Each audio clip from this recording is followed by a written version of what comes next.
Hello, one, hello, all, and welcome to Similarity Field. I am the voice, Greg Morano, alongside producer, owner, Shane Belanger. We have Lisa and True down the line behind the lens, folks. We are Westerly.live, Westerly.radio, and what an event we are bringing you tonight. Right now, folks, this entire Similarity Field, it's quiet. The tension, you can feel it every breath you take. This is the Rhode Island Division II state semifinals, folks. Bulldogs versus St. Ray's, a common foe when you get towards this round in the playoffs for the Bulldogs, it seems, across the landscape of sports. But let me tell you what, semifinals simply means the final four. And so much has happened on the other side of the bracket. We have so much time to get to that. But all of what happened on the other side of the bracket adds even more to the excitement of this game right here. If you reseed what happened, folks, on the other side, what we're watching today is the number one seed, Westerly Bulldogs, versus the number two seed remaining, St. Ray's Saints. So the Bulldogs, your home standing Bulldogs with home field advantage, which means simply if they lose today or tomorrow, can't lose both for certain. If they lose one of the games, they will be back here for Thursday. Folks, I hate to say it, but I don't want to see you again this series, that's for certain. Jack Tenuta, the sophomore phenom, will take the hill for the Bulldogs. I have nothing but numbers for both of these teams. So much information and so much on the line. So much. I went into the history of this, folks. And I'll tell you what, personally, I was here twice, my junior and senior year, and I know the heartbreak of losing. I know the heartbreak of losing two in a row, one in extra innings. So I'll tell you what, all the work that these men have put in, the days, the weeks, the months, the years, folks, comes down to this. They may never get another shot. And the ultimate goal, the pinnacle, is to leave high school with one state title, one memory that's branded forever. Because I do, mine's in football, and these guys have a chance this year. I'm telling you, I've seen enough of them. Not another team in the state has the pitching this team has, and you know what? What else this team has? The cohesiveness, and that's what it's all about. They got to do better than they did against Tiverton. I'm going to tell you that right now, folks. I think they're going to. Jack Tenuta, the sophomore, numbers on the season, real quick, right out the gate, 6-0. That's not bad, I wouldn't say. He started 7 games. He's got 9 total appearances. So out of his 7 starts, he is 6 wins, no losses, and a no decision. He's got a save to his credit, and he's got 4 complete games. Yes, he's a sophomore. I have his strikeouts. I have his ERA. His ERA, folks, .80 in 9 appearances. So number 22, ready to toe the mound. Folks, once again, Westerly.live, Westerly.radio, bringing you Final Four action. The number 1, Westerly Bulldogs. The number 2, St. Ray's Saints. How's it going to pan out, folks? Best of 3 series. Who's moving on to Rhode Island College and the state championship? Folks, I don't know if you believe in the nature or heebie-jeebie, whatever it may be, but this is the 30-year anniversary since the last baseball team took home a state title for Westerly in 1992. Tenuta, to get things started, we are off, folks. Here we go. The delivery, first pitch, foul straight back at me. Stevie Reich, 1-0-1 count. Good start for the sophomore. Stands tall, intimidating on the rubber. You would never imagine him to be a sophomore. Same way in the box as a batter. His numbers do not reflect that of which many sophomores that I've seen in the past. And the 0-1 pitch. And a breaking ball low taken by the dirt dog Costa, always back there. And a huge asset for the Bulldogs. They spend a lot of time before the game talking to the coaches just about the foul territory here, folks. It looks basic, but it's broad. And it's not as basic as it seems. So the 1-1 pitch. And on the outside corner, call strike 2, 1-2. So quickly ahead, Tenuta. 4 complete games under his belt. Folks, I don't see, and I've looked, many other teams or any other team, not one other team, in Division II. Let's get to the pitch. I'm staying on the field before I open my mouth too much otherwise. The 1-2 pitch. Right back at him, goes off his glove. In front of him, he trips. And he's going to probably make it to first, backed up by Gorman, and he's going to be forced to stay. So that's going to go down as a hit by the first batter, right back at Tenuta. A little bit too fast, bounced off his glove. So the St. Ray's leadoff runner is on base. Not the exact start you were hoping for if you're a Bulldog, but nothing to panic over. It was a nice pitch. You just kind of waved at it, went right back at Tenuta, but took a real high hop, wasn't able to handle it. Runner on, nobody out. Wide open stance from the number 2 hitter for the Saints. At the ready, Tenuda's offering sidestep, low and away. 1-0 count. Number 4 at bat, Tyler Tremblay, a freshman. Folks, this Saints team, they do have 5 seniors, but from there it's all young. 2 juniors, 5 sophomores, and 6 freshmen. They warmed up with the sidestep back first. He's in safely. Evan Klein at first base, manning his position. So they bring a very young team. I saw some of the youth in the warm-ups, the extended warm-ups. They essentially almost had a practice before this game. Chanting from the Saints dugout. Inside, up and in, ball 2. 2-0 count. Runner on first, nobody out. Top of the first inning, folks, if you're joining us late, state semifinal action, Division II, Rhode Island. Bulldogs hosting the Saints. Best of 3 series. This is your number 1 seed versus your number 2 seed. No look, throw to first, almost gets away. Nice job by Klein. This is the best 2 teams in the division by the numbers. Left, that is. A lot of other foes that definitely would bring fear to whoever comes out of this series were eliminated on the other side of the bracket. We'll get into that more when we get into this game. A decent primary. He's got Tenuda's attention. High kick, and it's up and away. Quickly 3-0. So a little bit rattled here, maybe from that first play that got back to him, but it's early on. And like I said, he doesn't play like a sophomore, he being Tenuta. This series, folks, has no forgiveness. They play today, they head to St. Ray's, play tomorrow, and if needed, they come back here on Thursday and play again.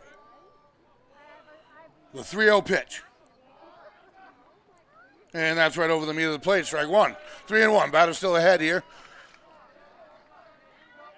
That, I think, gives the no rest, I do believe, gives the Bulldogs the advantage. Of course, that is assuming and hoping for a win today. But the Bulldogs have 4 people they can confidently take the mound with, and I have articles on all 4 of them. Stealing second base, and that's going to be a walk anyway, but it gets by Costa. He doesn't know, so he didn't round it hard. He possibly could have either at least caused a throw to third. So the walk makes the leadoff 2 runners on for the Saints here, folks. Not the exact start Tenuta wanted. The number 3 hitter in the box here, and that's number 34 for the Saints. Harold Fernandez, another freshman. These are freshmen, folks. And Beckler speaks to Tenuta on the mound a little bit. And watching the Saints in warm-ups there, outfield had a little difficulty with the wind and stuff tracking the ball, I noticed. Infield looks very smooth defensively. First baseman playing ahead of the lead, no lead really. And the delivery, the pitch is upstairs. It is vital that he comes back in this count and stays ahead here. Generally, you don't want to get behind any batter, but number 3 hitter, that's for certain. The Bulldogs defensively had a tough night against Tiverton. Looking to rebound off of that. They rebounded in that game, and their offense and pitching, Dean Pons Jr., kept them in that game, that single elimination game. And this one's going to be upstairs and away, 2-0. So officially out of a rhythm, not in a rhythm yet here. Early on, top of the first inning, folks. The Saints' first 2 batters on base. Nobody out. Force out anywhere. Beckler holding the runner at second. Trying to find the zone. Tenuta down 2-0 in the count. The kick, the pitch, that's right there, I think. No, upstairs, 3-0. And an excited Saints dugout to my right.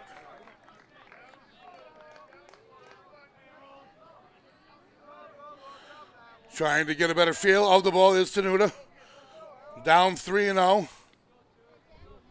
This early in the game with a 3-hitter and a pitcher completely out of rhythm, you really got to make him throw a strike. And the delivery, the pitch, that's going to stay upstairs. And the bases are loaded. Not good news if you're just tuning in. Not good news if you've been here from the start. Jack Tenuta having a little bit of difficulty on the rubber. First batter, ground ball, high hop. Tough bounce, got to first, reached first. 2 straight walks. The bases are loaded. Nobody is out. We are in the top of the first inning. The infield, Klein, and the third baseman, Burdick for the Bulldogs, all meeting and speaking with Tenuta, trying to calm him down. You could feel the tension. There's always tension. These are high school kids, and this is the state semifinals, folks. I'm telling you, this is a level they've never played at, they've never reached, and you got to play assuming you're never going to reach again. So there's nerves involved. Can you work through them? Heck yeah, you can. Have I seen the Bulldogs do it? Yes, I have. I've seen this gentleman right on the rubber do it here today. So Tenuta, the kick, and the pitch to the cleanup hitter right down the middle. Had to make him throw a strike. It's number 3, Timothy Breen, and a junior, one of the 2 juniors. 0-1 count from the windup. The delivery. And that's a breaking ball. He turns on it, and that Beckler gets a handle on it, throws to second, and that's the only out they're going to get. They can't double him up at first, so the fielder's choice does grab the out at second, but it plates the first run of the game, and quickly the Saints up 1-0. Runners at the corners and 1 out. So he did his job. He doesn't get an RBI. He doesn't get an RBI for it. It's a fielder's choice, and honestly, it's a heck of a play there because he slid Beckler when he grabbed the ball, trying to get it to second base, and they had to get an out. Definitely needed it out. I don't know if you're going to see the corners up in the middle of double play depth or what you're going to see defensively here. You have Klein holding the runner on and a normal D on third by Burdick.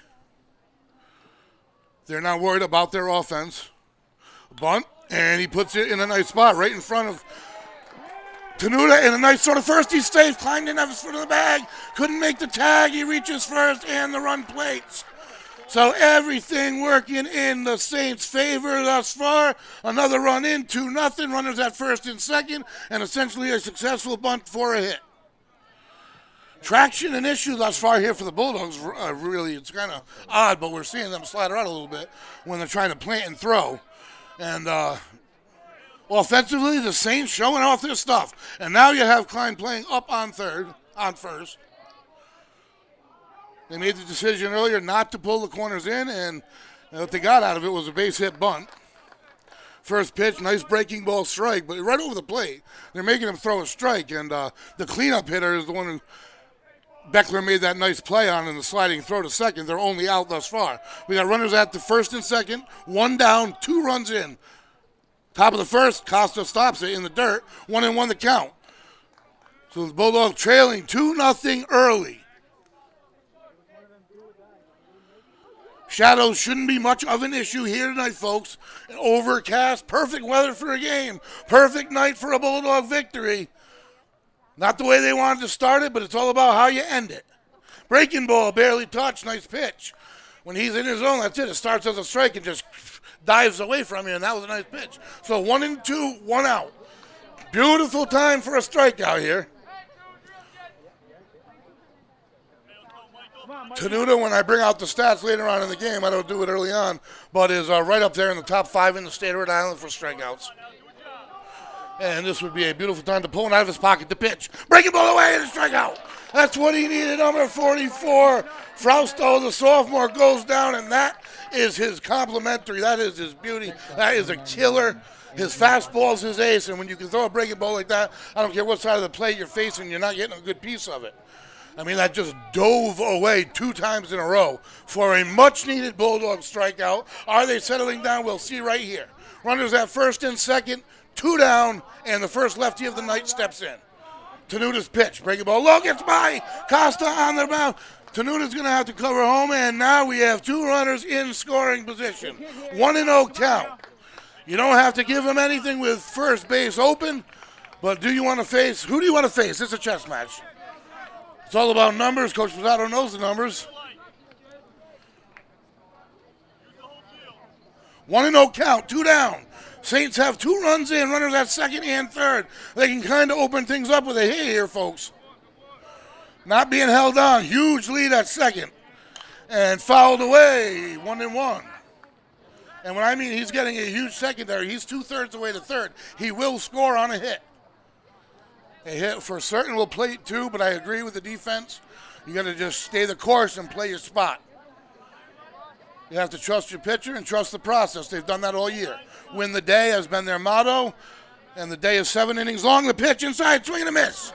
Couldn't stop his swing, and boy, did that pitch dive. It almost becomes invisible.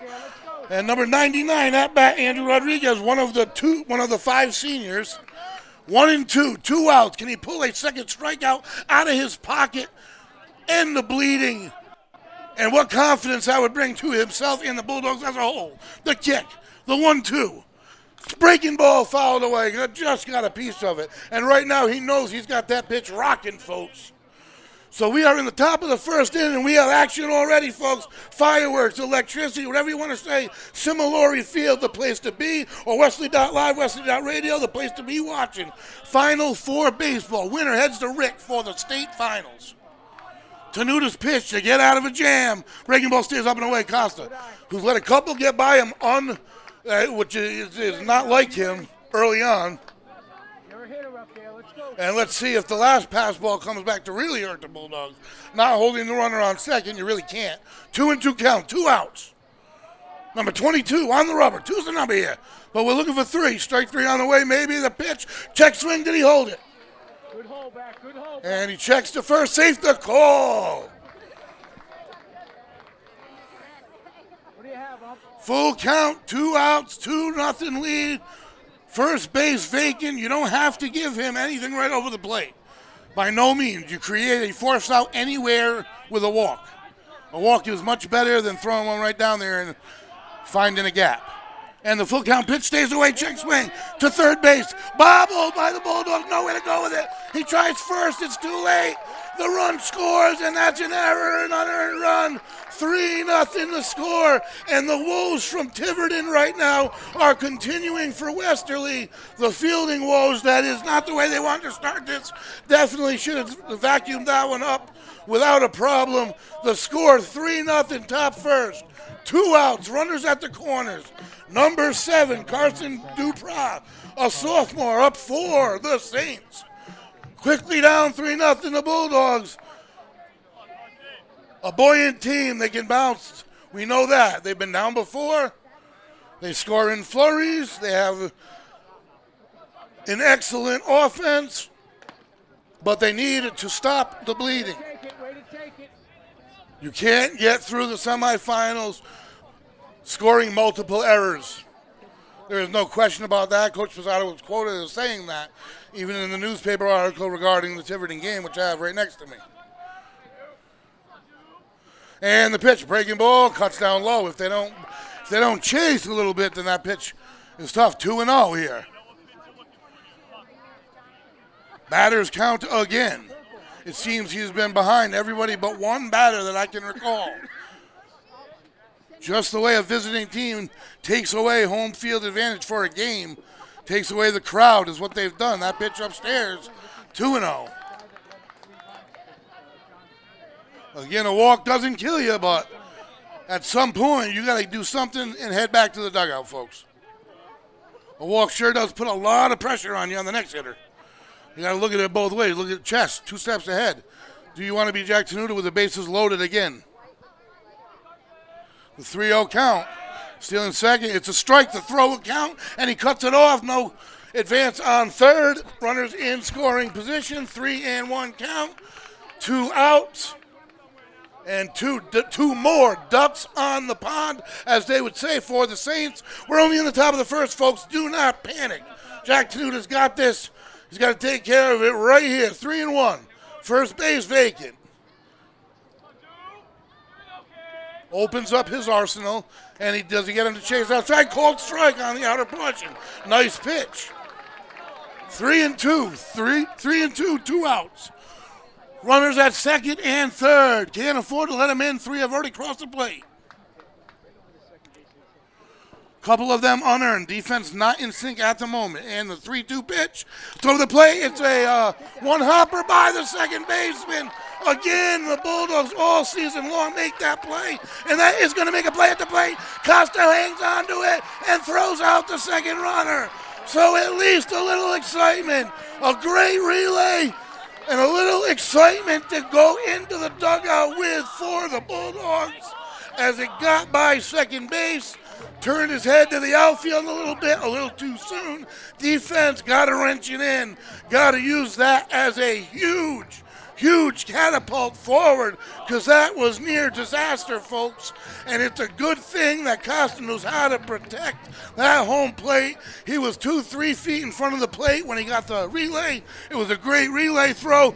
Here we go. The Bulldogs did stop the bleeding when they needed to. 4 runs on the books for the Saints already. Pitching for the Saints. Looking for the number here. Looks like a number 20 that comes right to the dugout. I do believe it's number 22. I have two 23s on my roster and no 22, so I'm going to say it's Kenneth Johnson. He's a sophomore, utility listed. They only have two pitchers listed as pitchers, and that's number 2 and number 99, whereas the Bulldogs have 8 players listed as can touch the mound. So I was talking about the Bulldogs' assets, and there are 4 pitchers. And I was going to go into Gorman's stats, and I'm going to go into Michael Poole's stats. I'm going to go into season highlights that got him to this point. But folks, right now we got to keep our attention right here because every pitch matters now. You're already down by 4. This is the 7-inning bout. You haven't even had one chance at bat yet, so there's no reason for panic. You're facing a sophomore versus sophomore situation on the hill. Looks like he's a 3-quarter thrower.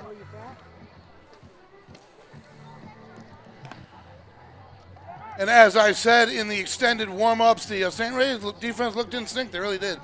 The outfielder had a little bit of a difficulty, and he is ready to go. Number 22 for the Saints. Good throw down by the catcher. And this Saints team is ready defensively for the Bulldogs to take their turn at bat. All right, here, the senior captain, the glue. You hold on to Dean Pounds Jr. The reason he's not on the rubber, I agree totally with Coach Posado. If things don't go your way today, which thus far they haven't, but this day ain't over yet, as Billy Crystal would say in City Slickers. Dean Pounds Jr. to take the plate. Leadoff hitter for the Bulldogs. This day just getting started. Number 7. Takes the first pitch upstairs, ball 1. He is headed to Rick next year, folks. He wants to get used to that mound this season. That is where the state championships are held. The pitch, 2-0 outside. A little bit of pepper on it. It looks like thus far. Hasn't found the plate yet, though. 2-0 the count. Dean Pounds Jr. knows his job is to reach first base. He does it in a variety of ways. I've seen him lay down perfect bunts. I've seen he can hit the ball. He's capable of hitting basic simple. He's capable of driving into the gap. And he's capable of taking walks. And that was right down the chute, 2-1. So now he's ready to go. He's seen a strike. He's talking. He's communicating with his on-deck hitter, Greg Gorman. And that's part of the cohesion of this team and the no panic. I don't see any panic out of this Bulldog squad right now at all. I think Jack Tenuta is going to get his break in here and that excitement. That end of the inning, that's exactly what the Bulldogs needed. A runner chopped down at home plate. The crowd got back into it. 2-2 the count on Pons as he fouls it back. We're ready to go here. 2-2 pitch, nobody out. And that's outside. Full count on the leadoff hitter, Pounds Jr. He's got a great eye and a great approach at bat. After this season, he will no longer handle the bat. He'll toe the rubber. The payoff pitch fouled away. Stays alive. Nice job on the outside fastball. Tried to take it the other way, just under it. So he's working him here, and this would be about his 7th pitch on his first batter. Tenuta also threw more pitches than he would have liked in the first inning, obviously. And the payoff pitch again. Breaking ball, he gets him to chase it, and it goes off the ground like a bunt called foul. And that's going to make it work again. So we have another payoff pitch coming. Pitch now about number 8 to Pounds Jr. here. Having a nice at-bat. See if he can cap it off by making his way to first base. That was a nice pitch by the pitcher for the Saints. That dropped out of sight. Pounds doing a nice job of getting a piece of it. And the payoff pitch again. He drives it center field. Being tracked by the center fielder. However, he's got a beat on it, and he will take it down 8 unassisted. Got a good piece on it. The leadoff hitter, Pounds Jr. did just a little bit too under it. And now stepping in the box is number 17, Greg Gorman, for the Bulldogs. And Gorman, as I later on will go through the statistics in the state, he offensively is on every number, every single number. And he is even on a defensive number, ERA, believe that or not. He has a sub-.6 ERA. First pitch outside. His approach at the plate is phenomenal. He's committed to Bryant next season. A huge part of the reason the Bulldogs are here and are beyond capable of scoring more than 4 runs. And that's going to be right down the chute. 1-1 count. He lets it go. Gets a look at it. So we've seen him bat unbelievably behind in the count. I know for a fact I've seen 3 of his home runs all behind in the count. And that is going to be low. So 2-1. Another good eye he has. He will take a walk. He will make you throw him strikes. If you put it on the outside portion, he will drive it to the other side of the field. If you get anywhere too much of the plate or hang it, he will bang it. And swing and a miss, 2-2. And we've seen him put 5 out of the yard, as has Jack Tenuta. And that does lead the division and state in Division 2. So to have 2 players on your team with that number is impressive, as their offense has been all year. The pitch inside, And we have a payoff pitch here, full count. So both batters working number 22 for the Saints, making him work hard. Let's see if Gorman can cap it off and reach base. And he gets a lot of the plate, swing and a miss. I thought he made a mistake, folks. I really did. That was a fastball, four-seamer right down the chute. Gorman didn't time me. He's talking to Beckler a little bit. It sometimes takes one time through the order. If that's going to be the case tonight for the Bulldogs, they're going to have to sew things up defensively. Stepping in, Zach Beckler. On the season, Beckler batting .431, folks. 23 RBIs, 9 doubles, and he's also got a round tripper. He is their shortstop. He made a nice play defensively for the Bulldogs in the top of the first. That's the only nice play, really, that was made.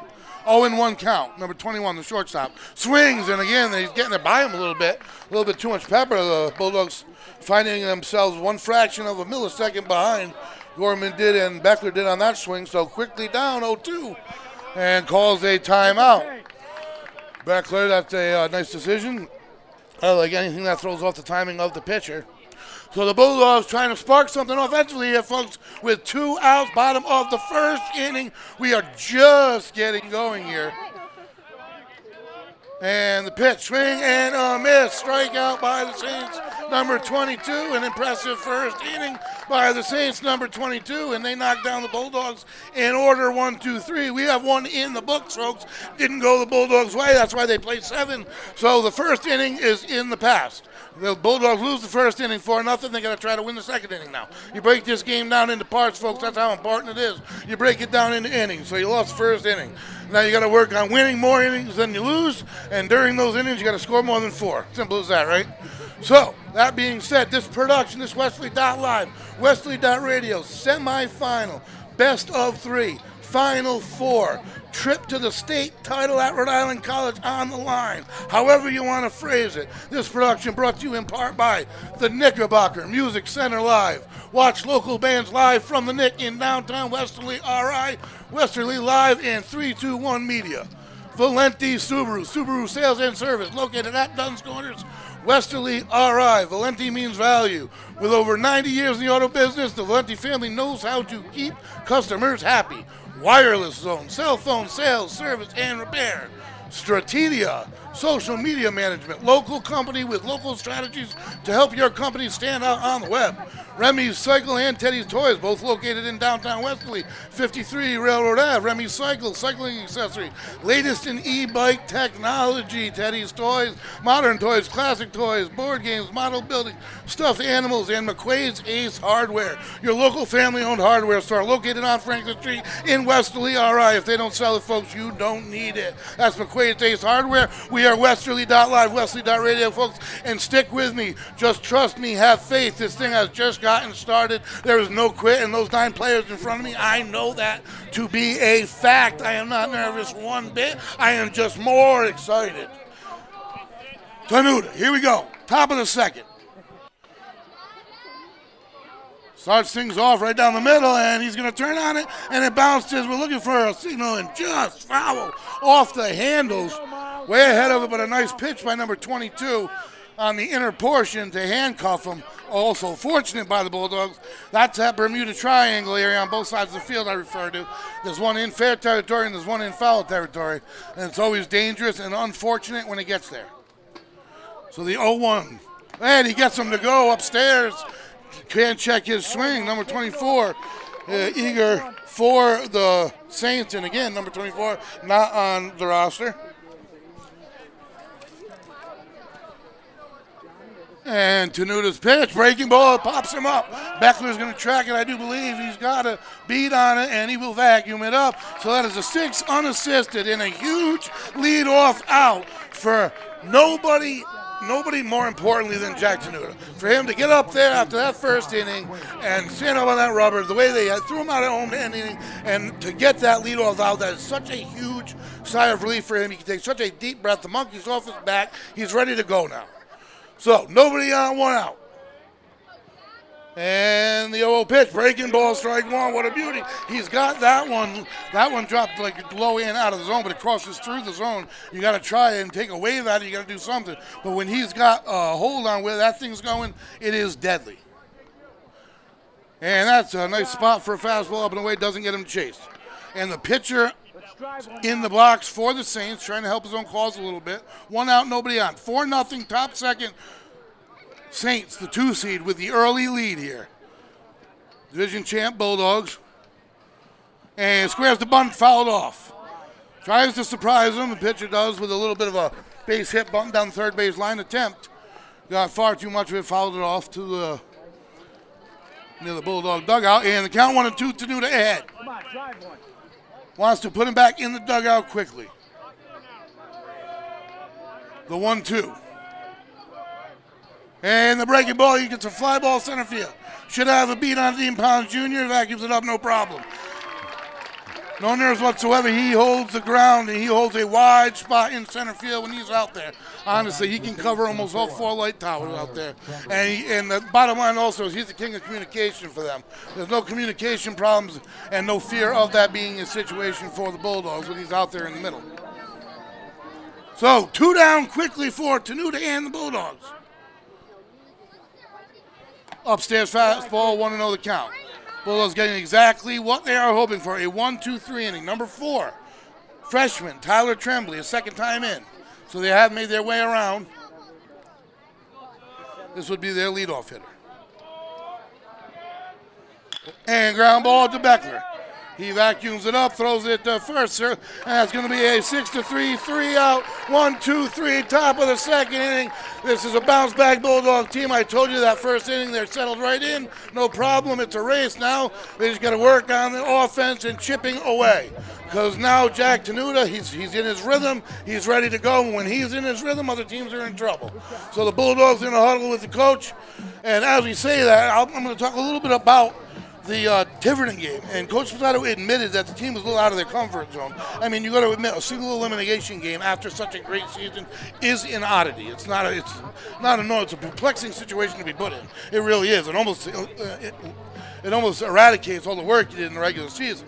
However, regardless of the errors on defense, they had a 4-error inning, folks. Their offense and their pitching was able to overcome it, and they would overcome Tiverton in mercy style. So they still had a mercy victory with all of those errors. I'm going to tell you right now, that's not going to be the case versus this Saints squad. There's no way that they can make 4 errors. They've already made a couple. So let's see if they can overcome that to begin with. I'll get in maybe in the next inning after the other side of the bracket, folks. The 1 and 2 seeds on the other side of the bracket, the 3 and 4 seeds on the other side of the bracket, folks, they no longer exist. They're gone. It's like the top half of that bracket was decimated. And that adds, it really does add these players on the field from both sides know about it, and they're really not supposed to be thinking about it. They got to focus on today. But they do know that the next team that they play, their next opponent, is not going to be the number 1 or 2 seed or even 3 seed from the Division 2B North. It's either going to be the 4 seed Narragansett Mariners or the 6 seed Charahoe Chargers. So it's either a 1 versus 4 or 6 or a 2 versus 4 or 6. Regardless, whoever comes out of this series today, folks, is going to be the favorite in the state final. And off the handles, Simmons finding that triangle. Yes, a diving shortstop can't get there. And off his handles, the Bulldogs get their first hit.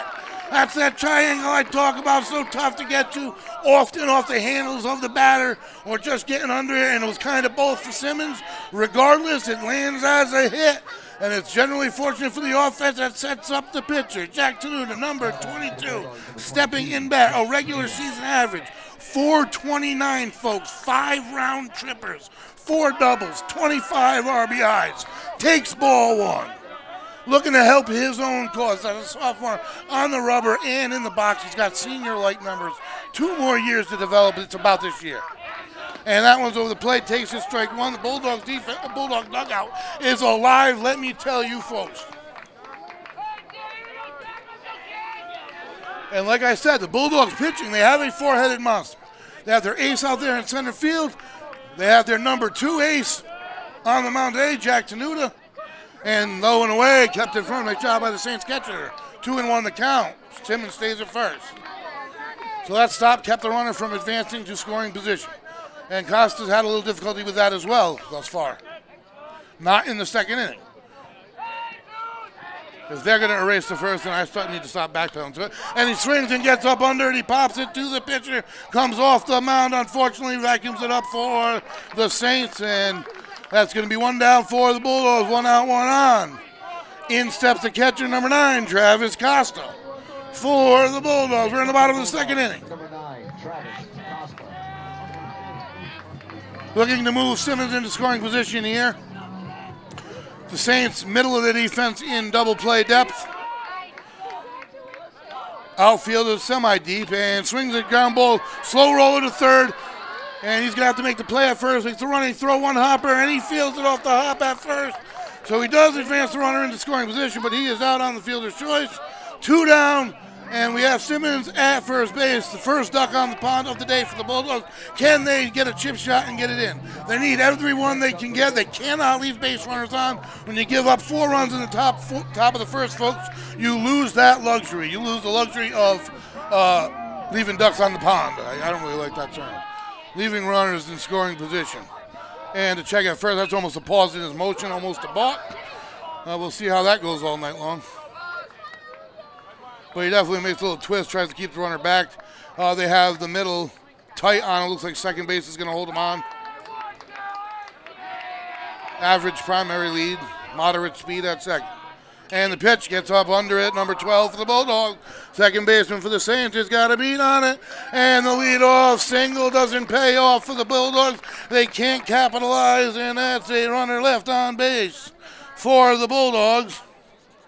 First runner left on, first hit of the day.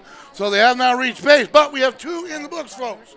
And the visiting St. Ray Saints have 4, and our Westerly Bulldogs have yet to touch home plate, down 4-0. No big deal, no emergency for several reasons. This offense has a tendency to explode and score in streaks. And B, or A-2, Jack Tenuta has found his rhythm.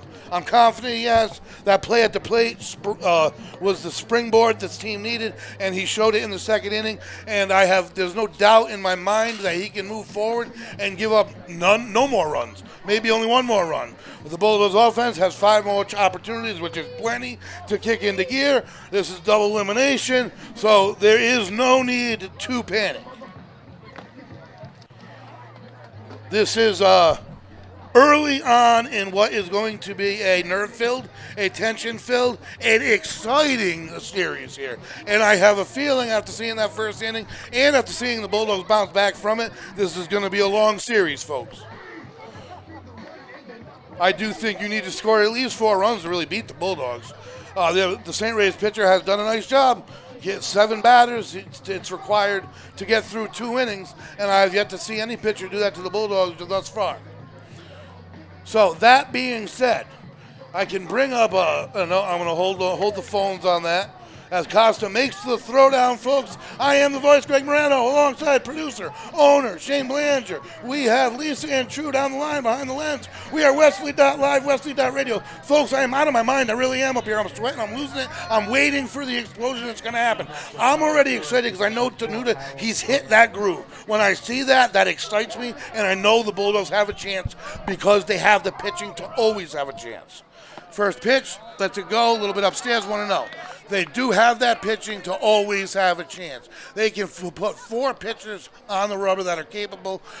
Between Dean Pons Jr. and Jack Tenuta, they're 2 aces. And Tenuta's 1-0 offering, turned on, popped up, got under it, and out of play. And he was looking for the fences with that cut. This is the number 3 hitter, I do recall, for the Saints, number 34, Harold Fernandez, only a freshman. So they have brought in 11 underclassmen, and they can play. That was a big cut and a 1-1 count, nobody out, top of the 3rd. Breaking ball away, 2-1 the count. Big crowd on here in Semifinals Field. You can see them wrapping around the field, all the way around to center field. Parking lot is jammed. Word has gotten out in Westerly that we have one hell of a baseball team, folks, and the Final 4 starts here today. And the breaking ball away, so it's going to go to 3-1 the count.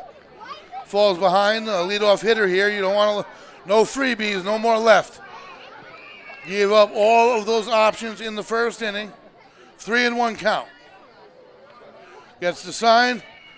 And the delivery. The offering is swung on and fouled away. We have a full count payoff pitch coming up here to number 34 for the Saints, who has a big cut, so you don't get too much of the play. At the same time, you never want to walk the leadoff man. Bulldogs left the leadoff man stranded last inning. They're one runner left on thus far. The 3-2 pitch, breaking ball, lets it go for a ball. A good eye and a leadoff walk for the Saints. So the Saints get their runner on, wakes the dugout up a little bit. What do you say, Timmy Breen? Next up, number 3. And in steps number 3, Timothy Breen, the junior first baseman. The big righty here. Nobody out, one on for the Saints. Come on, Timmy, be a hitter. Bulldogs in straight up defense. A little windy, it seems like. I can imagine even more windy down on the field. Good eye, good eye. Feels as though it may be coming in. And it has seemed so that every fly ball has gotten kind of caught up to it and become a lazy fly ball when that first launch seems like good contact was made. So a 1-0 count. We are in the top of the third. Check first. Gets the tag on it. Very close. Good move by Tenuta. From the stretch, gets his sign. Breen, the righty. Fastball off speed down the middle, way ahead if it was Breen. Beautiful pitch by Tenuta. And when any pitcher in high school has a third pitch, or more suitably when you're a power pitcher, kind of like Tenuta is, if you have any control over an off-speed pitch, man, does it become a dominant pitch. It makes your fastball seem like it's 10 miles an hour faster than it is. Anyway, for me, 1-1. Squares the bunt, pulls it back. It's a ball, but it's far enough out of the zone. Makes things tough on Costa. And the tag, the ball falls loose on Fiore. He had a beautiful throw, made the throw difficult. As you see on the replay, the pitch itself made him have to reach. Costa did everything right there. That was a remarkable job, even making it as close as it does. And now suddenly the Saints, runner in scoring position. 2-1 count, nobody out. And with number 3 at bat and first base vacant, you suddenly want to pitch a little bit defensively. And that's the breaking ball away, gets him to wave. 2-2. That's exactly what that pitch is designed to do. But that pitch is not ideal for the same, for a simultaneous pitch as a steal. You obviously never know, but that pitch makes it difficult for Costa to reach, bring back to his body, and throw. Waving at it again is Breen, coming right back with that breaking ball to Tenuta. That's been the pitch he has the most confidence in. There's no question at the moment. Which means he can still get even more difficult tonight to hit. When he levels that fastball in there, 2-2 count, runner on second. Trying to take care of it himself, check second. When you turn around at second, you don't have to throw. If you offer to first, if you take a step towards first, that is a kick step, you have to throw.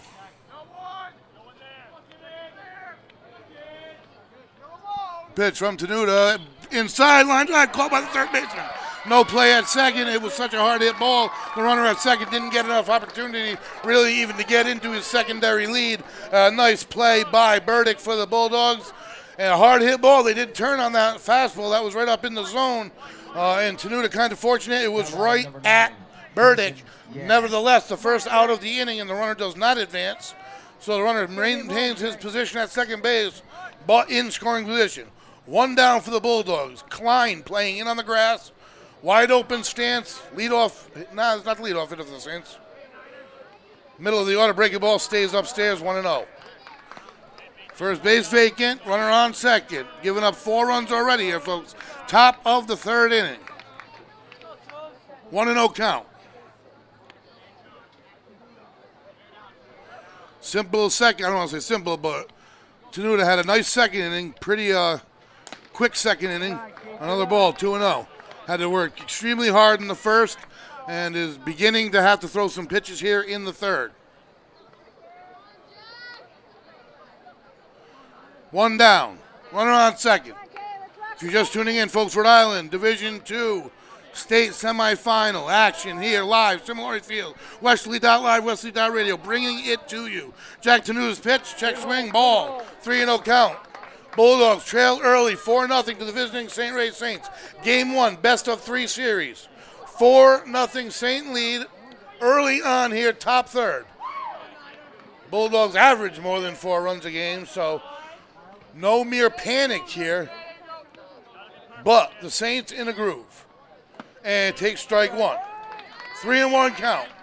First base again is vacant. Number 9 at bat, Jason Yanni, a senior. He is the catcher listed as for the Saints.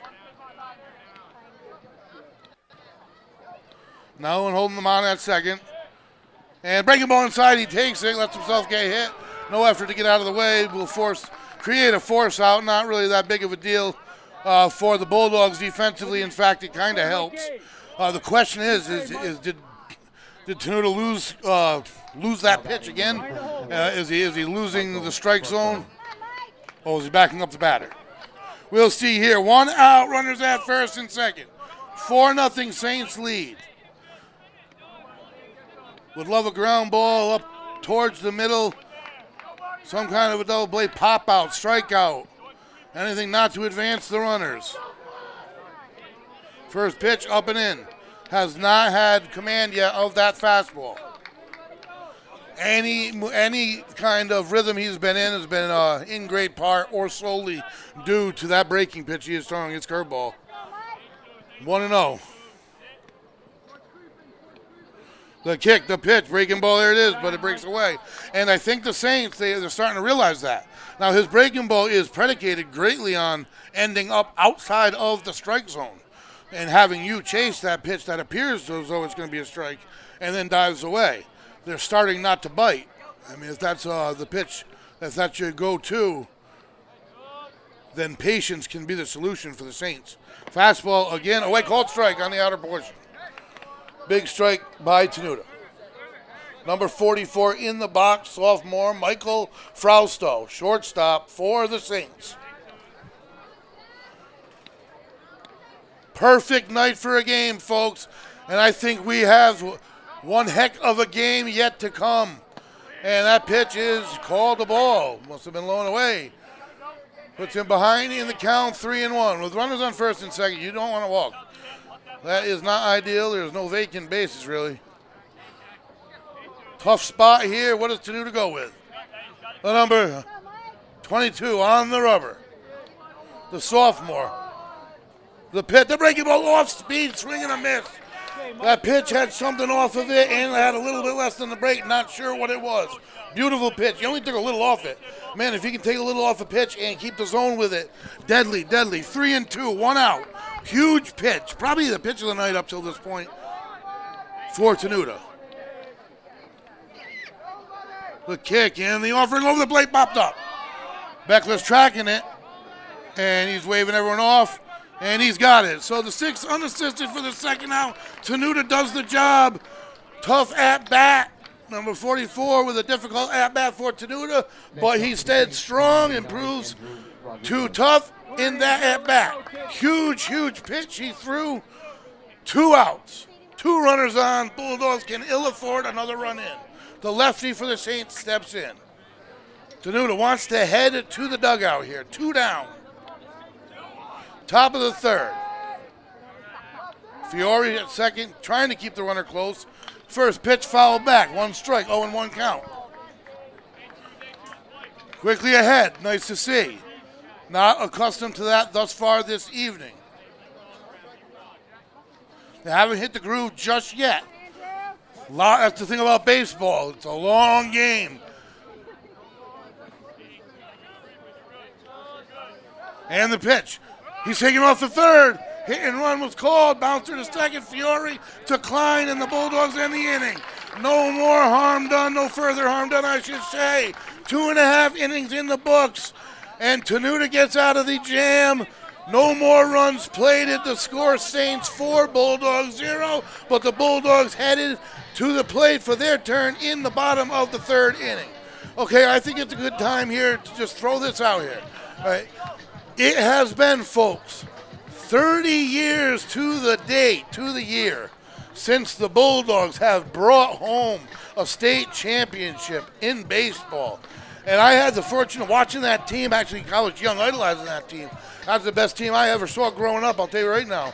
And that was the 1992 Westerly Bulldogs, and they had several players move on, play at the next level, at the highest of the next level, at all levels, and the ones that didn't could have. That team was just phenomenal, and this team looking to do something that hasn't been done in 30 years. And a lot of people look at that, oh my God, it's been 30 years to the date. Is it meant to be? Maybe it is meant to be. Who knows? But I wanted to throw it out there. Maybe it'll offer up a little good luck for this Bulldog squad, because I'm one of them guys who jumped over the line when I ran on the field. I know it. I know what it's all about. I watched Nomar Garcia Parra and all of his little things before he stepped in the box every time he did. So the Bulldogs looking for anything that they can get, and what they got was a huge at-bat and pitch by Jack Tenuta to end that inning, and he had a great second inning. So that third inning was a little longer than he would have liked, but he has won 2 out of the 3 innings. So that's baseball's a long game.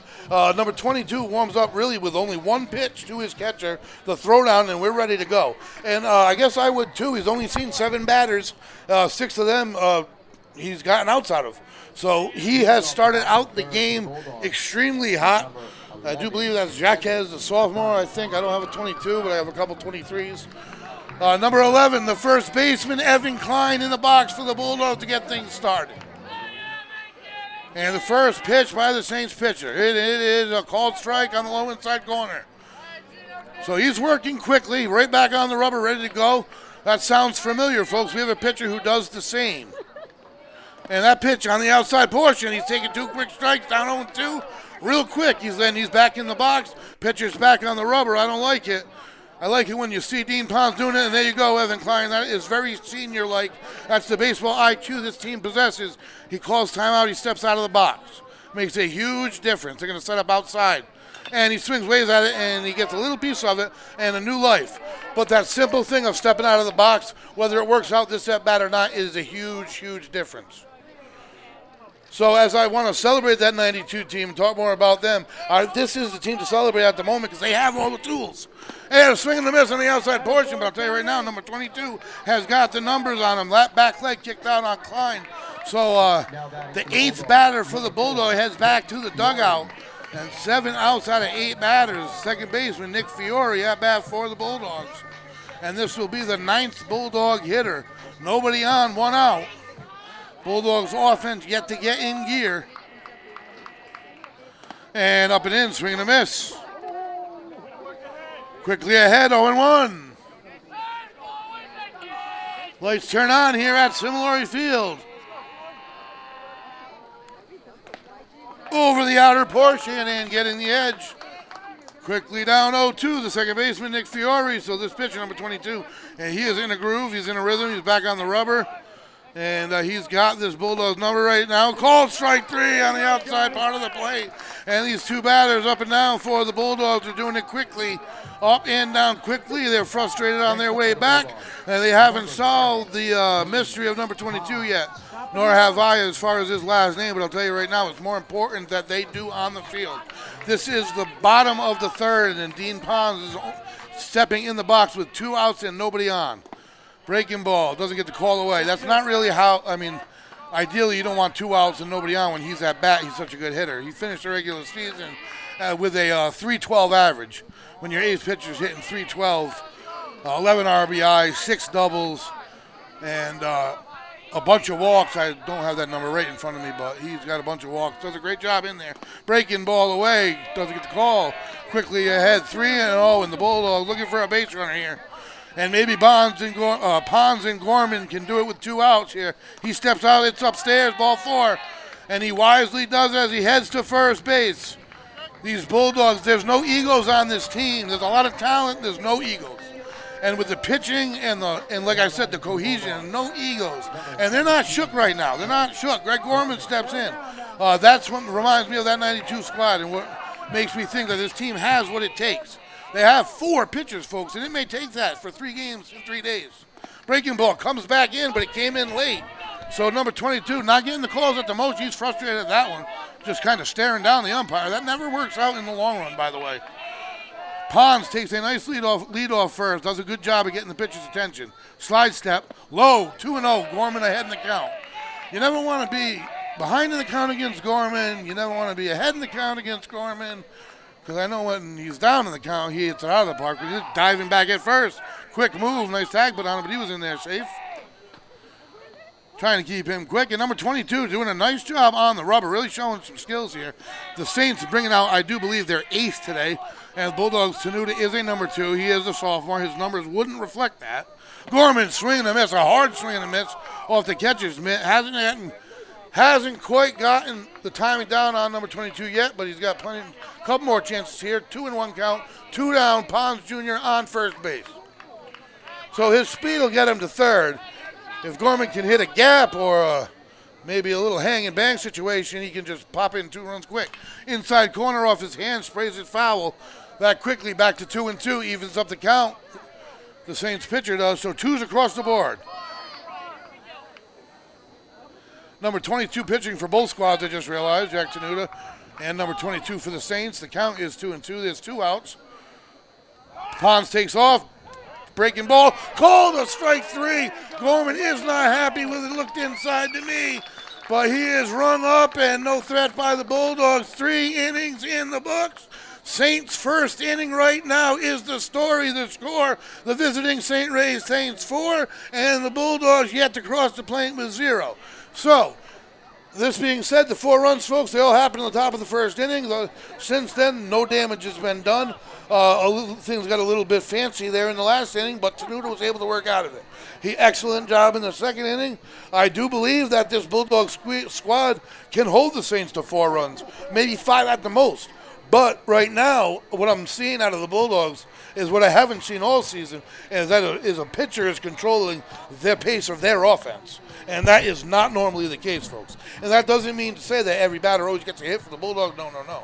But I mean the pace of the offense, as in he's throwing pitches when he wants to throw them. There's only a couple batters stepping out and getting their time at bat. They're allowing this pitcher to get into a groove and pitch quickly, some of the portions of the order at least. And you never want to do that. You see how that positively affects Bulldogs pitchers who do it. That being said, Bulldogs right now, I think, have 1 hit on the board, and that's not going to do it.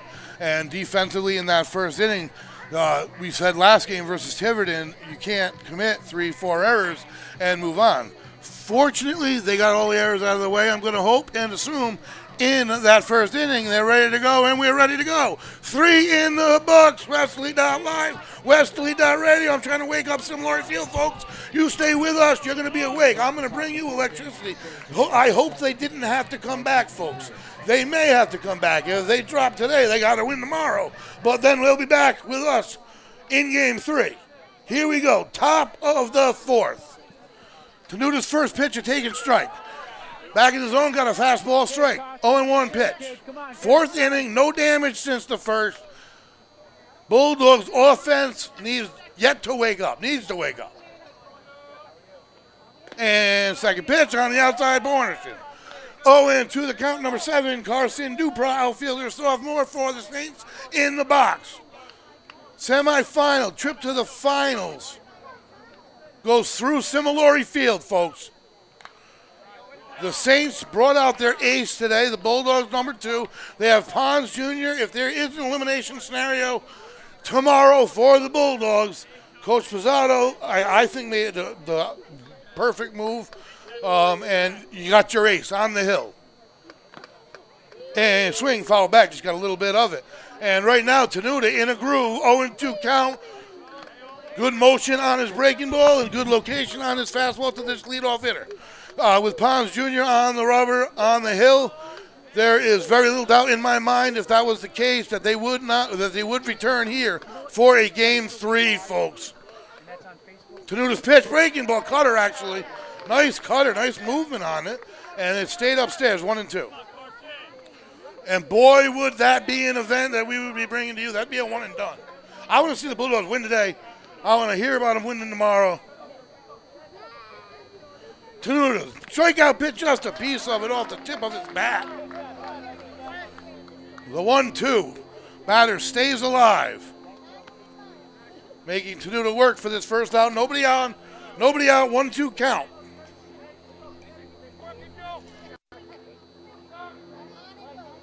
Bulldogs volleyball team swept through the quarterfinals last night. We brought it to you live from Federico Gymnasium. The kick, the delivery, check swing, gone. Got him to go. He's fired up. He's excited. That might be the first physical excitement I've seen out of Jack Tenuta, and that is a big thing to see, folks. That's huge. That gives me a burst of energy. That tells me that I don't think that the Saints are going to score too many more runs. And I think maybe, just maybe, this Bulldog team isn't going to get shut out, folks, because they don't often. So there's a lot of baseball to go. We've saved the grand finale of fireworks. The cash is in the storage. This Bulldog squad goes 7 innings. First pitch strike. Fastball. Cutter. Two-seamer. Nice pitch by Tenuta, who seems to have found his groove there, I'd say, his location a little bit. 0-1. Up and in. That's always not a bad location when you're ahead in the count. 1-1 the count. 1 down. Nobody on. 4th inning. Nobody's crossed the plate since the top of the 1st inning. The Bulldogs settled down and have stopped the bleeding completely, and the Saints pitcher has done a nice job through 3 of really shutting down the Bulldog offense. They've made it through the order and through Gorman with only 1 hit, and that being Shep Simmons' little drop hit into that Bermuda Triangle there in shallow left. So the Bulldogs still looking offensively to home in on number 22. Swing and a miss, nice pitch. Fastball on the inner portion. Brings the count to 2-2. Nice pop on that fastball. And he does have pop. He's got power. He's got length. Big pitch here, too. 2-2. Breaking ball. Loop stays upstairs. Full count. Nobody on, 1 down. Number 24 at bat for the Saints.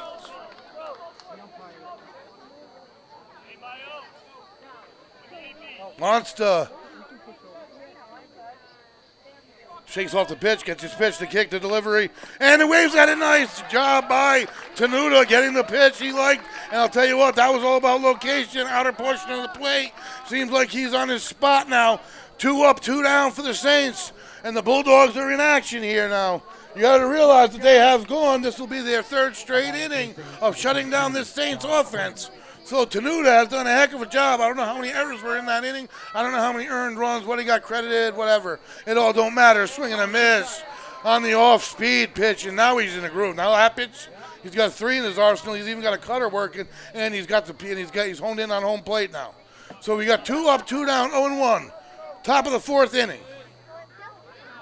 The Saints offense has been stalled since the top of the 1st. Ground ball, chopper to short. Beckler's got it. Throw to first. Klein has it. Inning over. 1, 2, 3. Jack Tenuta in a groove, folks. He has shut down. He's thrown 3 shutout innings, and we have 3.5 innings in the books. That other half inning is the one that looms large, folks. The Saints with 4, and the Bulldogs ready to take their turn at bat here in the bottom of the 4th, yet to score a run. The Bulldogs' number 3 hitter will lead off, Zach Beckler, who ended the regular season with a .431 average, 1 round tripper, 9 doubles, 23 RBIs on the spot, in the field, in the box. But the question is, can the Bulldogs solve number 22? Because they have yet to solve his pitching. And he's still got pop. I'm watching him. He throws very few warm-up pitches. Only kind of slings a couple in there. And more often than not, you see a 3/4 arm, sidearm pitcher tire quicker. Not the case. Early on, he wasn't forced to throw a lot of pitches. They're working him a little bit harder than they were early on. Bulldogs offense are clearly still waiting to explode or put really any base running pressure on this pitcher since the 2nd inning. So he's ready. They're throwing down. We're Westerly.live, Westerly.radio. And folks, we are bringing you Final 4 action here from Semifinals Field. Best 2 out of 3 versus the St. Ray's Saints. The Bulldogs head to St. Ray's tomorrow. Whoever wins today has got a chance to head to the state championship tomorrow. Whoever loses today has got to win tomorrow and force a Game 3 right here Thursday at Semifinals Field. And we, Westerly.live, will bring it to you live. Number 21 in the box, Zach Beckler, the shortstop cleanup hitter, .431 average for the Bulldogs. Can he get things started? Breaking ball away for number 22, ball 1. We have reached the halfway mark here of this ball game. On the inner portion, handcuffed him, fouled him away.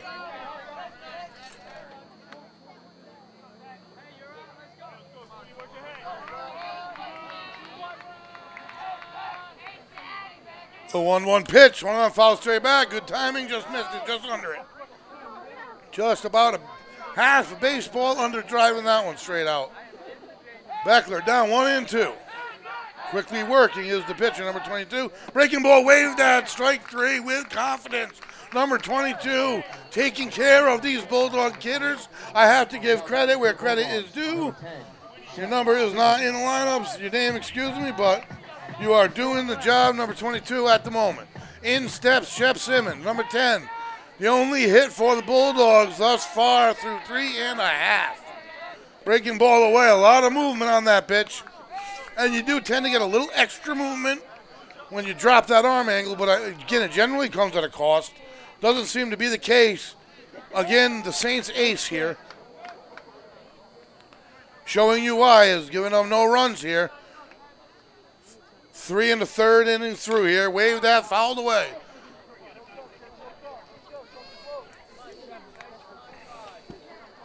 The pitcher, Tenuta, on deck for the Bulldogs. The fans, there's so many of them, they're just waiting for a reason to erupt here. They know it happens in sprees. They're just waiting for this Bulldog team to do a check swing. Can't hold on. It's only the second strike 3 called. Simmons didn't realize it, waved at it, and quickly down with a strikeout. 1 down, and Tenuta looking to get things started to help himself here. Steps in the box, the pitcher, Jack Tenuta. 429 heading into the postseason. Put it out of the yard 5 times. Breaking ball bails out a little, and it comes back in for a strike. Everything working for number 22 on the rubber right now. We got 22 versus 22. Pitcher versus pitcher. Breaking ball, check swing, didn't come back in on time. Still a nice pitch. I got to credit this guy. Tenuta in, tight to the box as usual. And fastball in on his hands, fouls it straight back. Tough one to handle, a lot of pepper on it. Not afraid to throw inside in the count, 1-2, 2 down. Choking up a little bit, trying to put things in play. It looks like Tenuta with 2 strikes.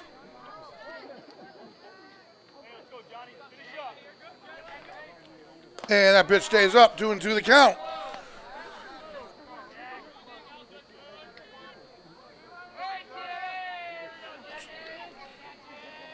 And that pitch is away. He brings it back to full. And they can do it with 2 outs, folks. I'm telling you, they can. And no one better started than this man right here.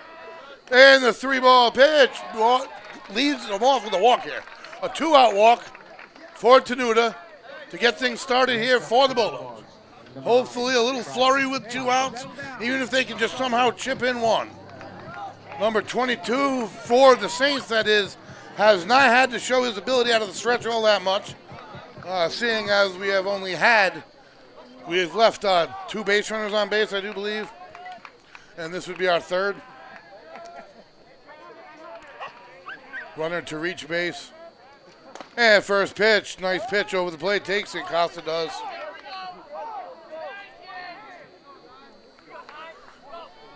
Number 22 ahead in the count, 0-1, 2 outs. Runner at first, fouls it back, quickly down 0-2.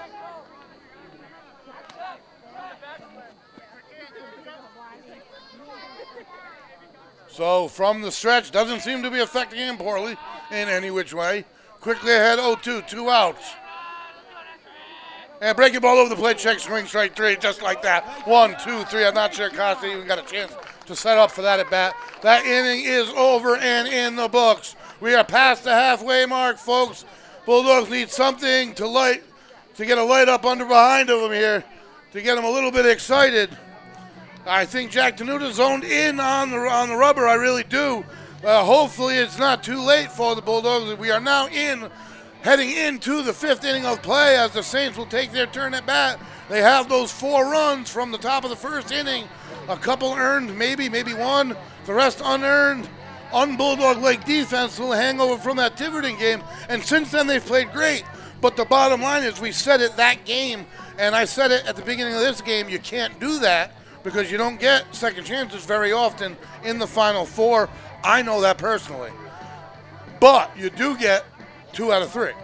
So this game not being over whatsoever and having Tenuta, he's got to beat on this Saints offense now. He's given his Bulldog offense every opportunity to come back. He has stopped the Saints scoring cold after that first inning.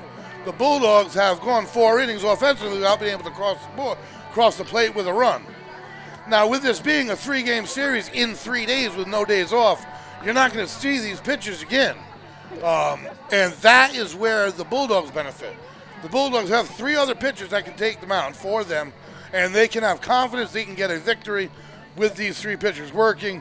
Most teams don't have 3 more after today, and Bulldogs haven't even used their ace after today, whereas St. Ray's has. There's a lot of positives going into Game 2. I don't want to already go into Game 2, though. I don't want to think this game's over. All that stuff being said, it is all predicated on Jack Tenuta maintaining control on the rubber and not allowing any more damage, any more runs across the board as he has done since the first. So we're headed, getting ready to get into the 5th inning. Tenuta taking his time, throwing a lot of warm-up pitches, and it seems like he has gotten into his spot. So I haven't gotten to the other side of the bracket where there were some real surprises, but this one's far from over, and I have plenty of time, and I want to focus on this side of the bracket, what's going on right here and right now, because it's far more important. And what's most important thing for the Bulldogs possibly this season is to get 3 outs here and not allow any more runs. In number 4, Tyler Tremblay for the Saints. Tenuta working off a 1-2-3, 4th inning, first pitch called strike. Freshman at bat. These freshmen and sophomores don't appear to be freshmen and sophomores. I say that, but everybody's really been shut down since that first inning, and without errors, at first we don't have a 4-up on the board. And a couple guys that aren't quite as excited. We have a couple shoulders that are a little bit lower than you would expect. And folks, this is the Final Four. No time for that. There's absolutely no time for it whatsoever. And breaking ball, ground ball, third base, handled and bobbled again. That's going to be error number 2 in the corner there. And does it hurt the Bulldogs? Leadoff runner on for the Saints. I don't know how many errors that puts for the Bulldogs. I know it's too many. And hopefully the Bulldogs can get out of the inning with no runs given up and make that error not hurt them. At bat number 34, the 3-hitter for the Saints. Harold Fernandez, he's a freshman, got a big swing. Runner on first, nobody out. With a 4-run lead, you can afford to take a big cut. First pitch, fastball down the line, foul. Told you there is that big swing, and he got around on the fastball by Tenuta. 0-1, Tenuta is ahead. Bulldog defense needs to tighten up because when that stuff continually happens, especially over the course of 2 games, that will get into the pitcher's heads. There's no doubt about it. And they can deny it, but it will. You start taking more on your shoulders, and you start to feel like you have to burden the load, and you have to strike out every batter, and you start overthrowing, and that's when you lose your spot. So Tenuta, who's in his mark right now, breaking ball comes down, nice pitch. That's nearly impossible to hit. Ahead 0-2. Helmet to knees. That one dropped in. That's a beauty. 0-2 count. Still in his room. And the sophomore leadership that this is showing, the sophomore didn't get shook after that first inning. Checks first. Gets him diving back safe. Wants to keep him close. Doesn't want any freebies to get into scoring position. But the ability to bounce back, and anybody who's just tuning in or in the crowd, they got to realize he's looking at 4 straight shutout innings if he can throw in this inning. And he's breaking for second. Costas throw on the mark. The tag behind him. He's gone. Oh, man, did it look like he landed that tag. He's called safe. We have the benefit of replay. Fiore is frustrated. That looked like a beauty. The throw by Costa. And we can't. Oh, he might have missed him. Good call by the official. Great slide. A reach slide, they call that, into second. If you noticed on the replay, his whole body, rear end, legs, nothing touched the bag. He reached as far as he could off the outside portion of the bag so that Fiore could not reach him. It worked perfectly. And Fiore couldn't reach him. And the high hopper to third gets through. to left field, the throw in, and again another ball to third. That was a missile. I don't know how that's going to go in on the books, but right now, a lot getting through down the line, and the Saints are back in business, and that spells trouble for the Bulldogs here in the top of the fifth. Runners on the corners, and they got a round on that one. That one was a missile, and I don't think that Burdick made contact with it. If he didn't, it's not an error. Either way, there was an error right before it. Runners are getting on, runners are moving, and it's all because of errors. These are unearned runs on the field here. Nobody out. Saints in business. Looking to bunt, still in second. They're going to let it through, but Fiore cut it in the front. Doesn't surprise anybody. And the Saints now have two runners in scoring position. Nobody out. Top of the fifth inning. Trying to create some space here and make the difficulty level even more, make the task even larger, and take away home field right out of the hands of the Bulldogs, who worked all season long to retain home field. Ground ball in the gap, taken by Beckler, too far away, couldn't get a grip on it. He's going to go to third, and the third baseman falls down. All sorts of problems over there, and another run in, and the Bulldogs out of sync on D.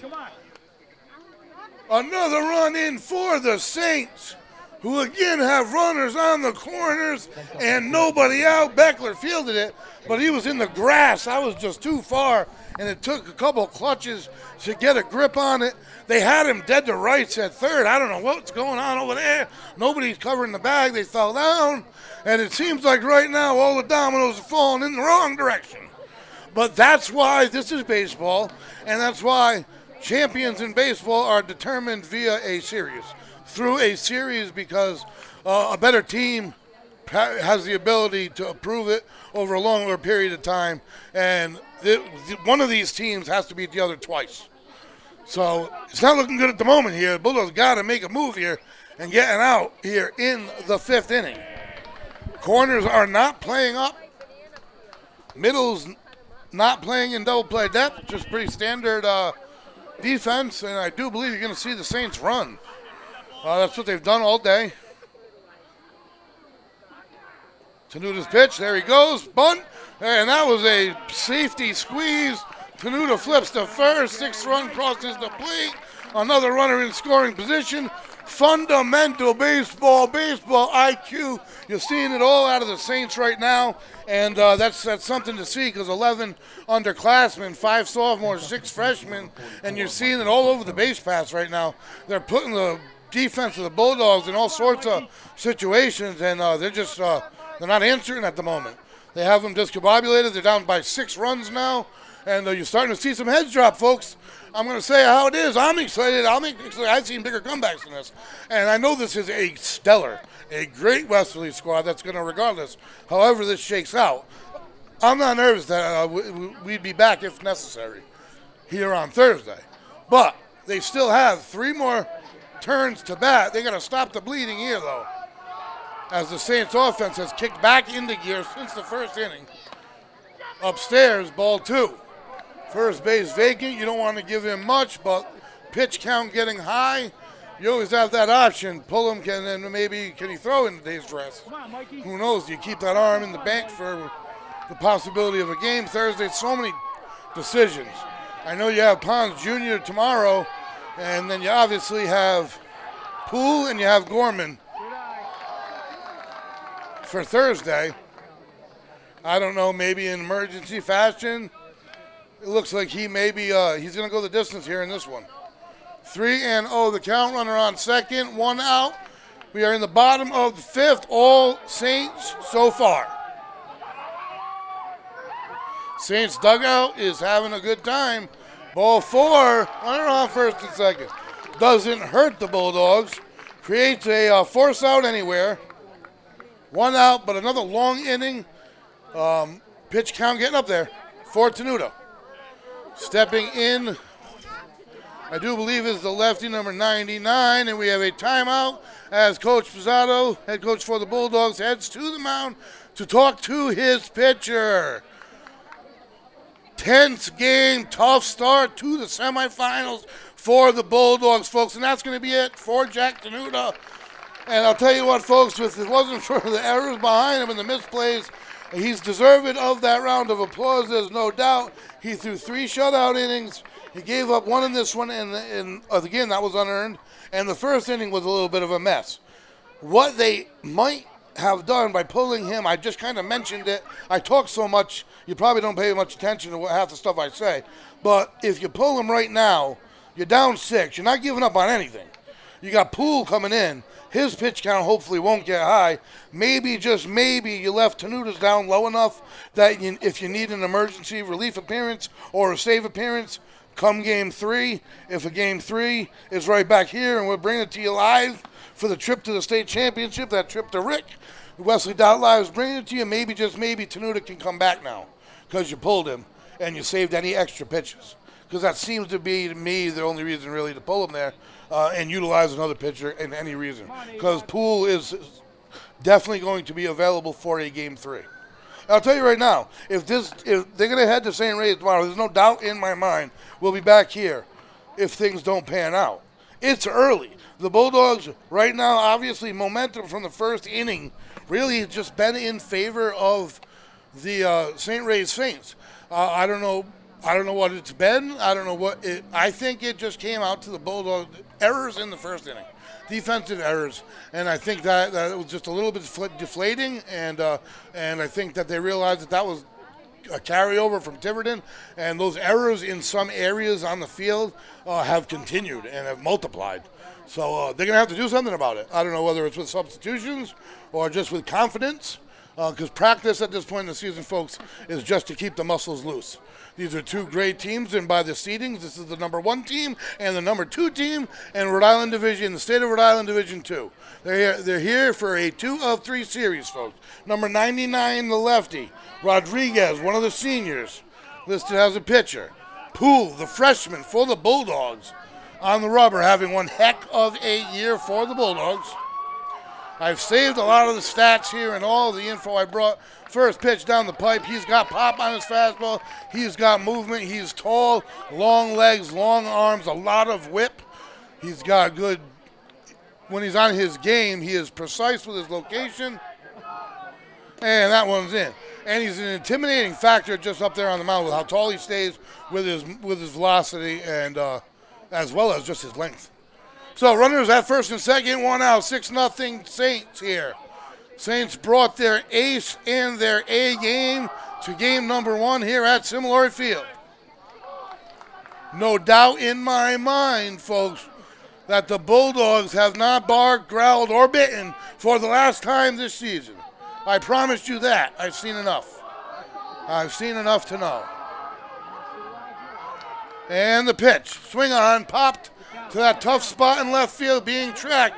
And he's carrying deep, and he loses it diving, and it hit the ground. He relays it in, and he lost track of it, and it was winding around.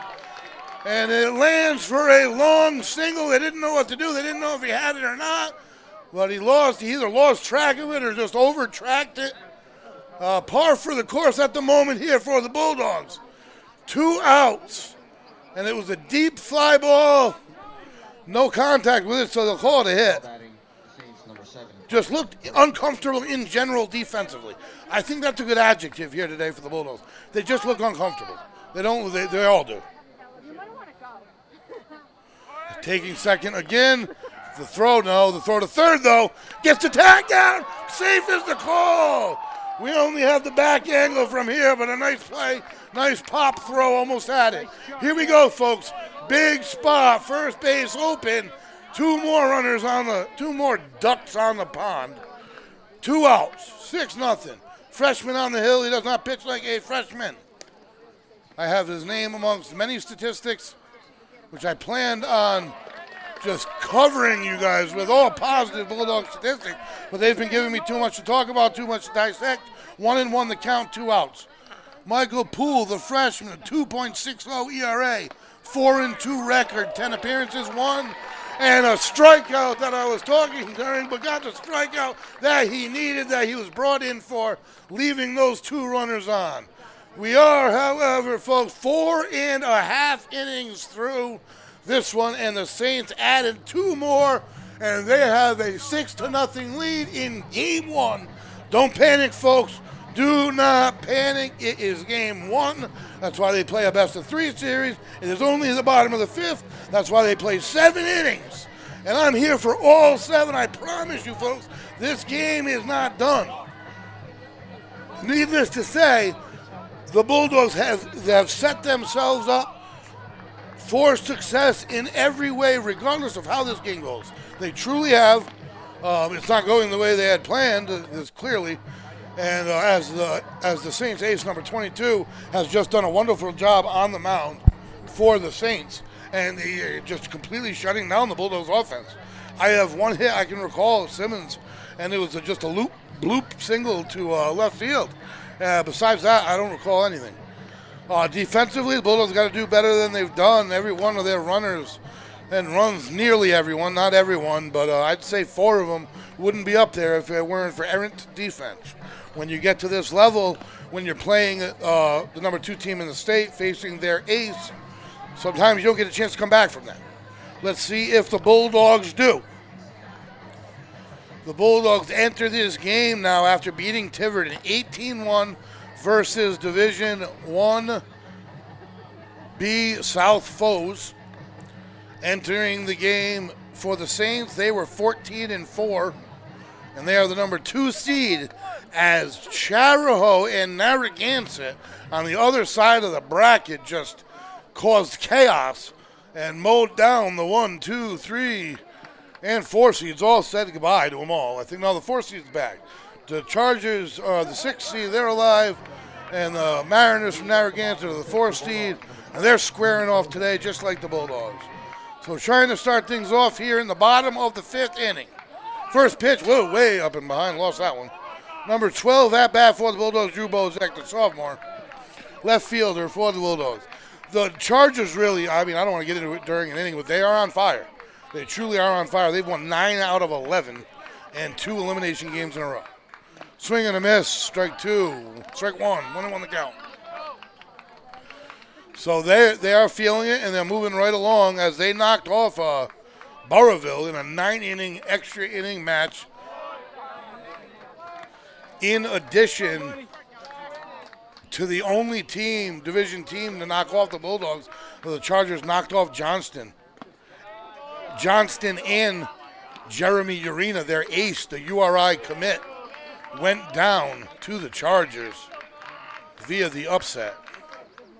And he drives it to a gap. They're tracking it over the head. They're going to get there. No! And that's the first extra base hit for the Bulldogs. And the crowd is alive. Second base, standing double by number 12, Drew Bozek. As both left fielders now have gotten wrapped around a little bit. Got to wonder the wind down on the field. I am boxed in. And in the box, Braden Champlin steps in, the senior. Steps in when he's asked upon, folks. He delivers. He's got a 400 average when he steps in. Bulldogs have the first no-out excitement of the game here, folks. Leadoff runner on second base. Can it turn into something? The lefty up. First base open. Coming right at him. He turns on a ground ball. Slow roller to second. Scooped up. Throw to first. Runner gets to third via the fielder's choice. 1 down, though. Number 4 stepping in, Nick Fiore.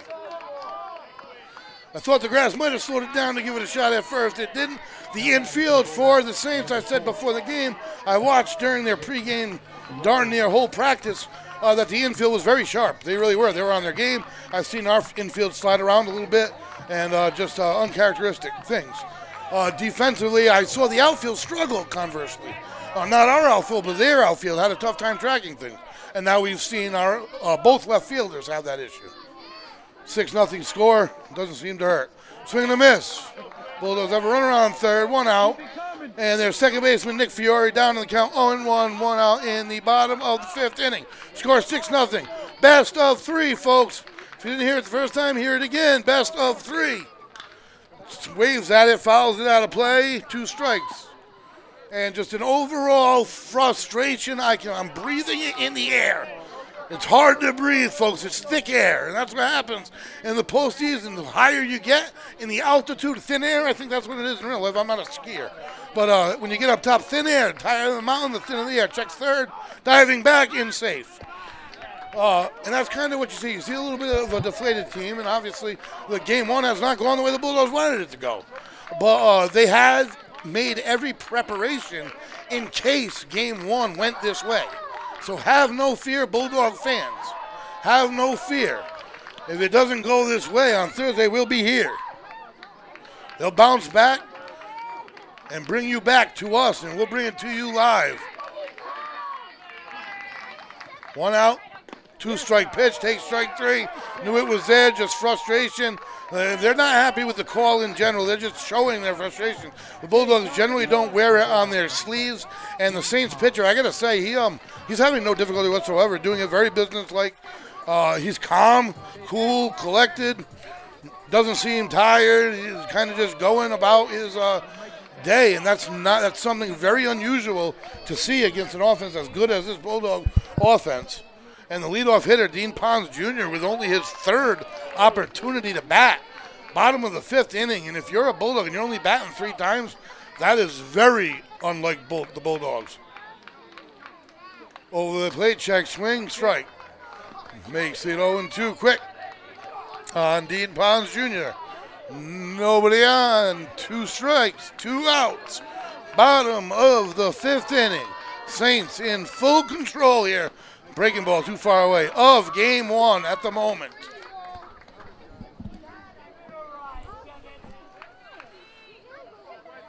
Bulldog side has been very, very quiet. And if you see the energy transfer throughout this game, this would be a good game for this Bulldog team to watch. And the pitch is away, lets it go. Good eye by Dean. He's going to make you work. He's going to make you earn it, regardless of the score, situation, running, no matter what. He's a collegiate level player playing here in high school. The Bulldogs need to utilize that and springboard forward tomorrow. He will take the ball right back at the pitcher. Oh, what a play, a jumping play from the top of the rubber. In full control of this one is number 22 of the Saints. Nice play by Saint. Oh, we have an injury on the field. And we have a player down being checked at first base. I'm not sure. I did not see that live. Somewhere it happened.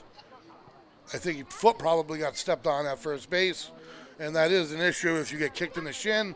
Again, I was a first baseman, and that does happen.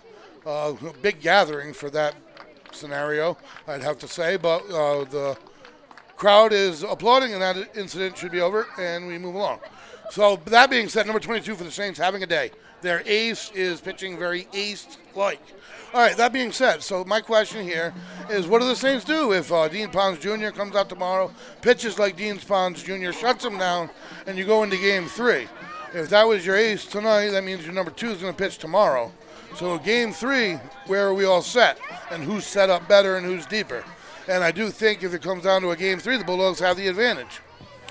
Not only that, but if it comes down to a game 3, that means the Bulldogs will have been coming off of a win. Because they're slowly being cornered into a must-win tomorrow role. They're not using any more arms. They're not using, as Klein gets the rubber ready for his pitcher. They let Poole throw for an inning. They're saving his arm. They're warming up Gorman. They're going to save his arm. And that's the pair that you're probably going to see. You're probably going to see that pair if there's a game 3. Here, if there's a game 3 here on Thursday night, it's going to be a combination within these 2 pitchers more than likely. And there's always that question of, did Tenuta get pulled out early enough for him to throw a couple pitches if needed late? That would be an emergency situation, but coaches getting these pitchers warmed up and ready for game 3, folks. That's what's happening right in front of you right now. Poole did his job. He came in for 1 pitcher. He threw hard, threw about 7-8 pitchers. Got the feel of things. Now Gorman's going to come in the 6th and do it. Probably see him again in the 7th. You may not. You may see Burdick come in and throw, or a million of these pitchers that they have listed. They're setting themselves up for a game 2 and a game 3. Unfortunately, when you trail by 6 in the 6th, you sort of have to start thinking that way a little bit if you're a manager. Not if you're a player. You darn well better not be, because you work too hard to give up on any game. Again, I am the voice, Greg Moreno, alongside producer, owner Shane Belanger. We got Lisa and True behind the lens down the line, folks. We are Westerly.live, Westerly.radio. We are bringing it to you live, folks. This is the semifinals. This is the Final Four. This is the number 1 and number 2 in the state Division 2. Facing off here at Semifinals Field. This is a best of 3 series, so things have been quiet. I've been the loudest here, I think, but things are going to get better. Trust me, the tide is going to turn. It may not be today, but it's got to be tomorrow because the Bulldogs, if they don't turn things around in the next 6 outs here today, are playing for their lives, their season lives. Everything they worked on days, weeks, months, and years to put together comes down, and it's going to come down on the shoulders of nobody better than the likes of Dean Pons Jr. Set up for it, they did. Gorman set for his first pitch to hard, throwing ready, swing, and a miss. Number 24 at bat for the Saints.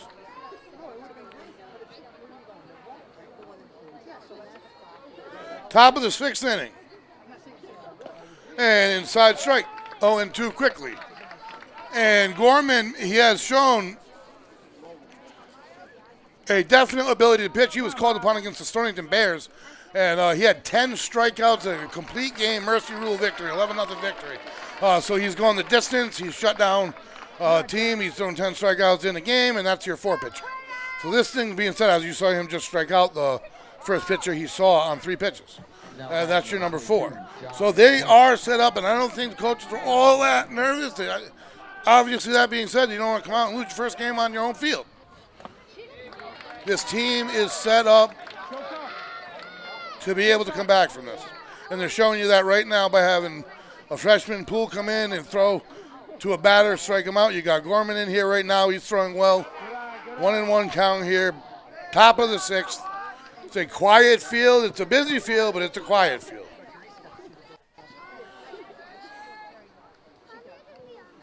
There's no time to wallow. And that's called low. Hard overhand fastball. They don't give you an opportunity to wallow in your pity or stay down on yourselves. You got to come back at it tomorrow. Like today never happened. That's where I think the Bulldogs' approach and professionalism, I think that's where they could take an edge. They're not going to see the likes of number 22 on the rubber tomorrow. Another place that I do believe the Bulldogs will have an edge tomorrow because he clearly had the Bulldogs number today. No doubt about it. For the entirety of the game, he has had the Bulldogs in check, and he can't bounce back in 2 days and throw, fortunately for the Bulldogs. Gorman, outside corner, called strike 3. 2 batters, 2 strikeouts. There's your number 4 pitcher, folks. So if you want to applaud, if you want to get a little excited, folks, if this game doesn't go your way, we have a lot of talent, and we are set up for a decider. Number 4, at bat, Tremblay, freshman, for the Saints.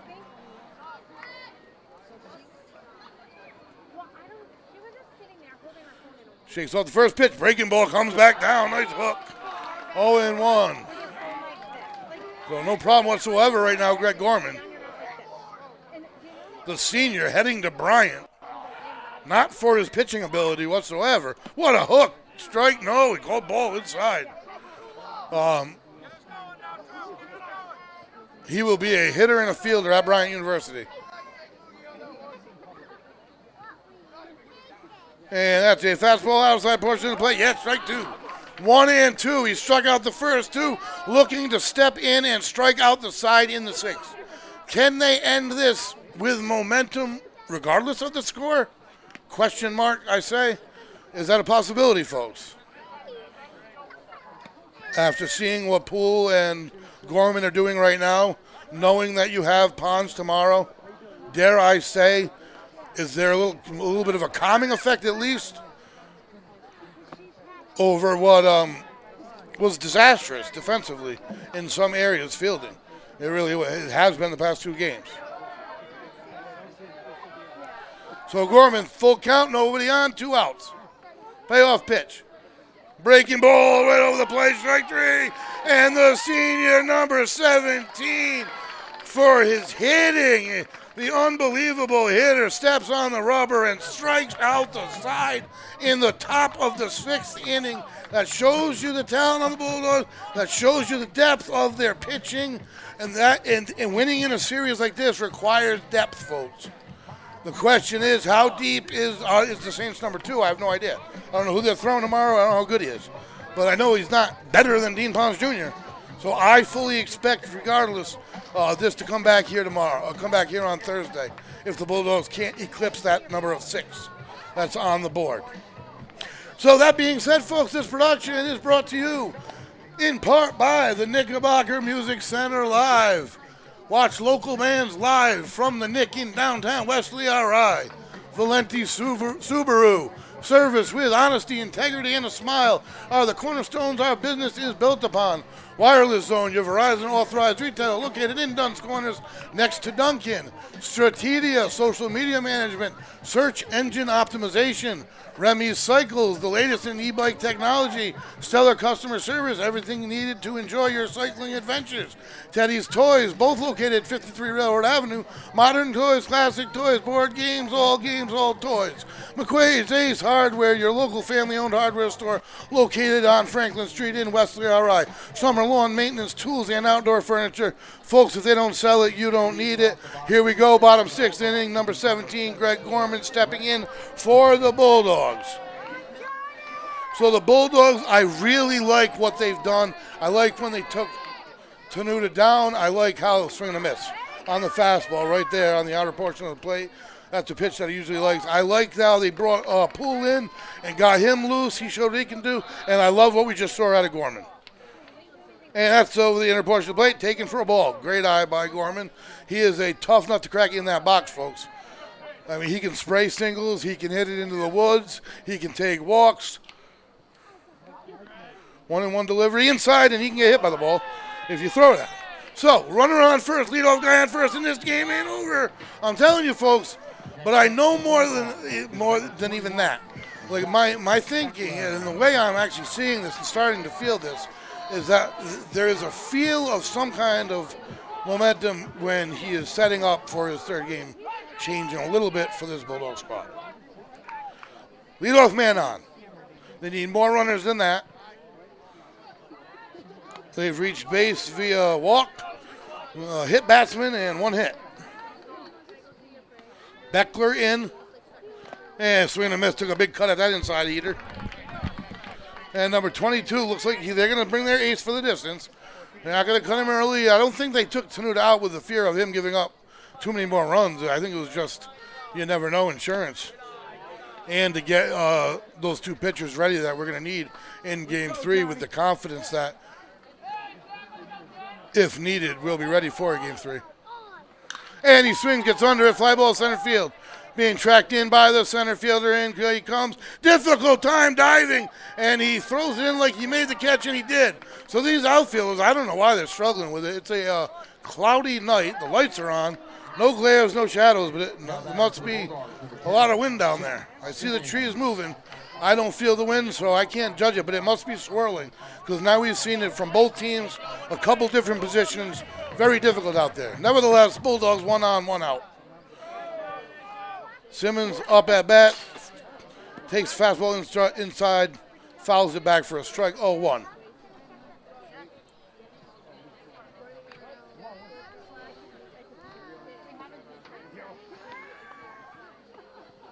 And that one's low and away for a ball. Couple of players defensively definitely had a rough day for the Bulldogs, and a couple just unusual, unlikely. And I see bounce back out of that. I mean, I really do. This is not a team that has been built with quit in their vocabulary.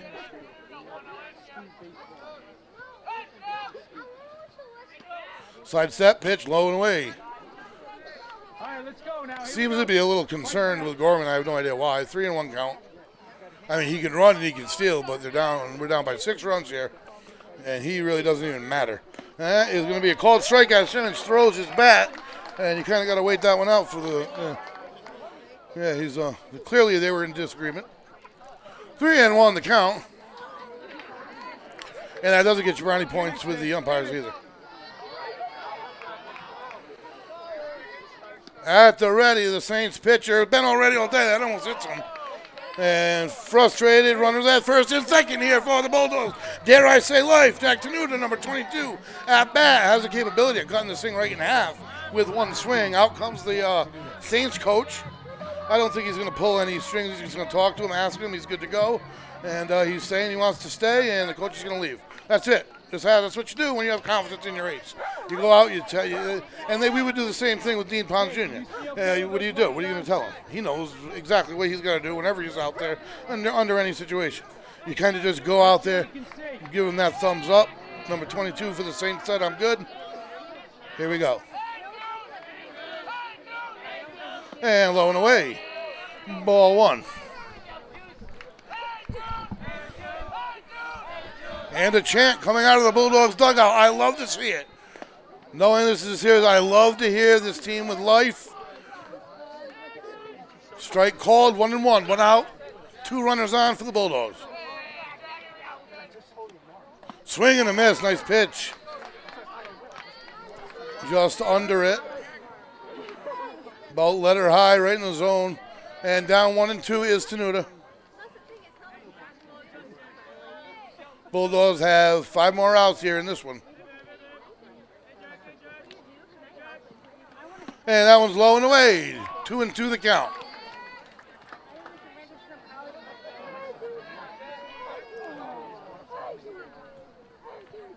No need really to steal or do anything when you're down with the run. And strike 3 called over the outer corner. Now batting for the Bulldogs. 2 outs now with 2 on here in the bottom of the 6th. The catcher, Costa, at bat for the Bulldogs.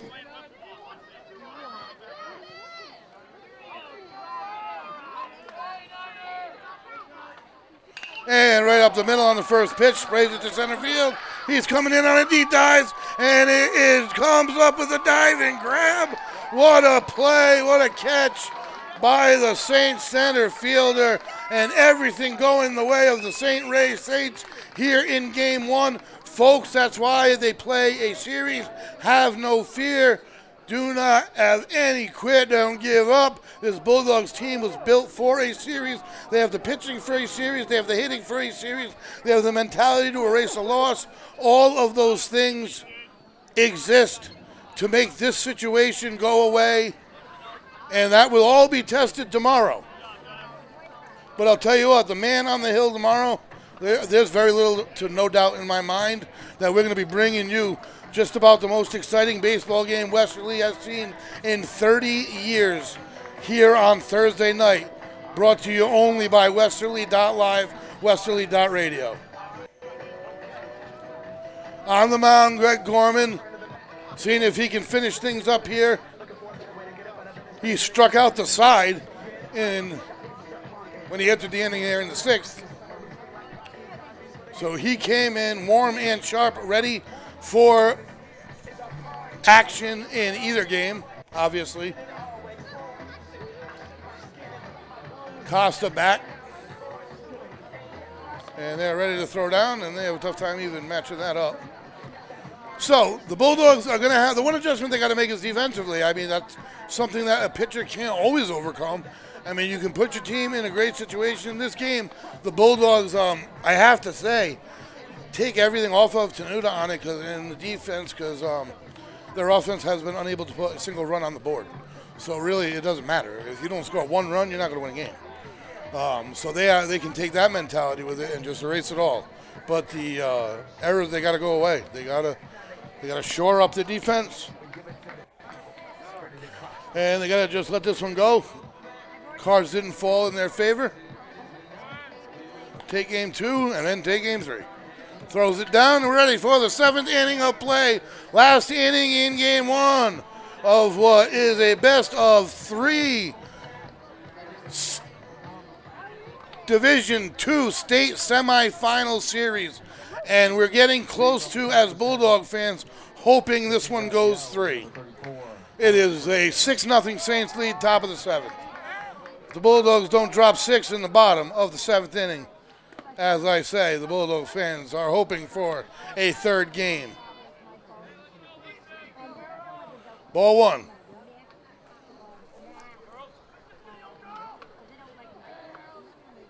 That's inside for a ball.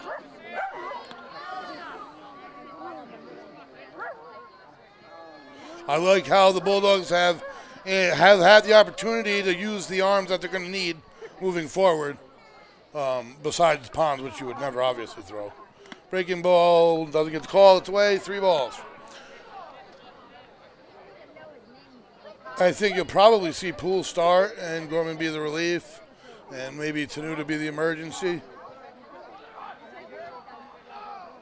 Breaking ball down, call the ball, so another Saint runner on, 4 pitches and a walk for Gorman.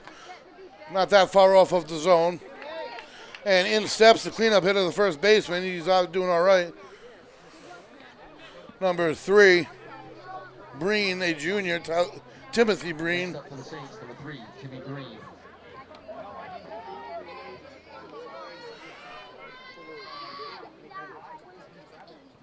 At the ready, Gorman's pitch over the plate, turned on, fly ball left field. You got a beat on it, and Bozak takes it in. A harmless fly ball to left field, so that's 7 unassisted for the first out of the inning for Gorman. And the runner remains at first base. The score 6-0. If you're just tuning in, things haven't gone the way of the Bulldogs here in Game 1, folks. Game's not quite over yet, Number 9, Jason Yanni. but the series has just begun. I promise you that. They have shored up things in some assets, but when you put the likes of number 7 on the rubber, anywhere, anytime, he seems to shore up things and make a lot of bad things go away, and that gets the ball rolling. Hopefully that ball will start. Oh, that gets behind him, hits the back of the batter. That's got to have a little pop to it because he's got a little pop behind that fastball. Clearly it is no intent behind it. And 2 runners on, 1 out. That being said, I have no idea what I was telling you before that. Next up for the Saints, number 44, Michael Rusto. Number 44 up for the Saints, who is headed to the back fence here and retrieving the ball. So number 44 in, Michael Frusto, a sophomore shortstop who's had a nice game. He's had a good game at short for the Saints. Saints have played well defensively. I mean, and a strike, nice hook. So we got 1 out, 2 runners on, 7th inning action here, folks. Westerly.live, Westerly.radio. We don't want this to be it. And that breaking ball, called strike 2, down 0-2. So he has confidence in his hook right now and the location thereof. The last fastball landing between the shoulder blades of number 9. And breaking ball popped up to the infield, to foul territory. Catcher caught the room. And what a catch he makes. And that is a great catch. What a track. What a tough job. That is literally the hardest play to make in baseball. And what a hustle by Gorman getting down there, too. 2 outs, 2 runners on. I told you, this team, honestly, folks, there is no quitting them. And I'm honestly not worried. I'm not worried because they don't appear to be worried. And I'm watching what's going to happen after Dean Pons Jr., the Bulldogs ace, does his job tomorrow, and that gets the win and moves his team into Game 3, puts them in the position for the state finals. And they're going to come back here, and I'm seeing what's ahead of them. And I'm seeing Michael Poole, and I'm seeing Greg Gorman, and I'm seeing a team that has no quit in them. They're down 6-0 here at home in the 7th inning, and Greg Gorman was running as fast as he humanly could for that foul ball. And that's why they are where they are, and that's why this, if tonight doesn't go their way, it's going to go 3, folks. And that one's blown away. Looking to get out of this now. 2 outs, 2 runners on, 2-1 the count.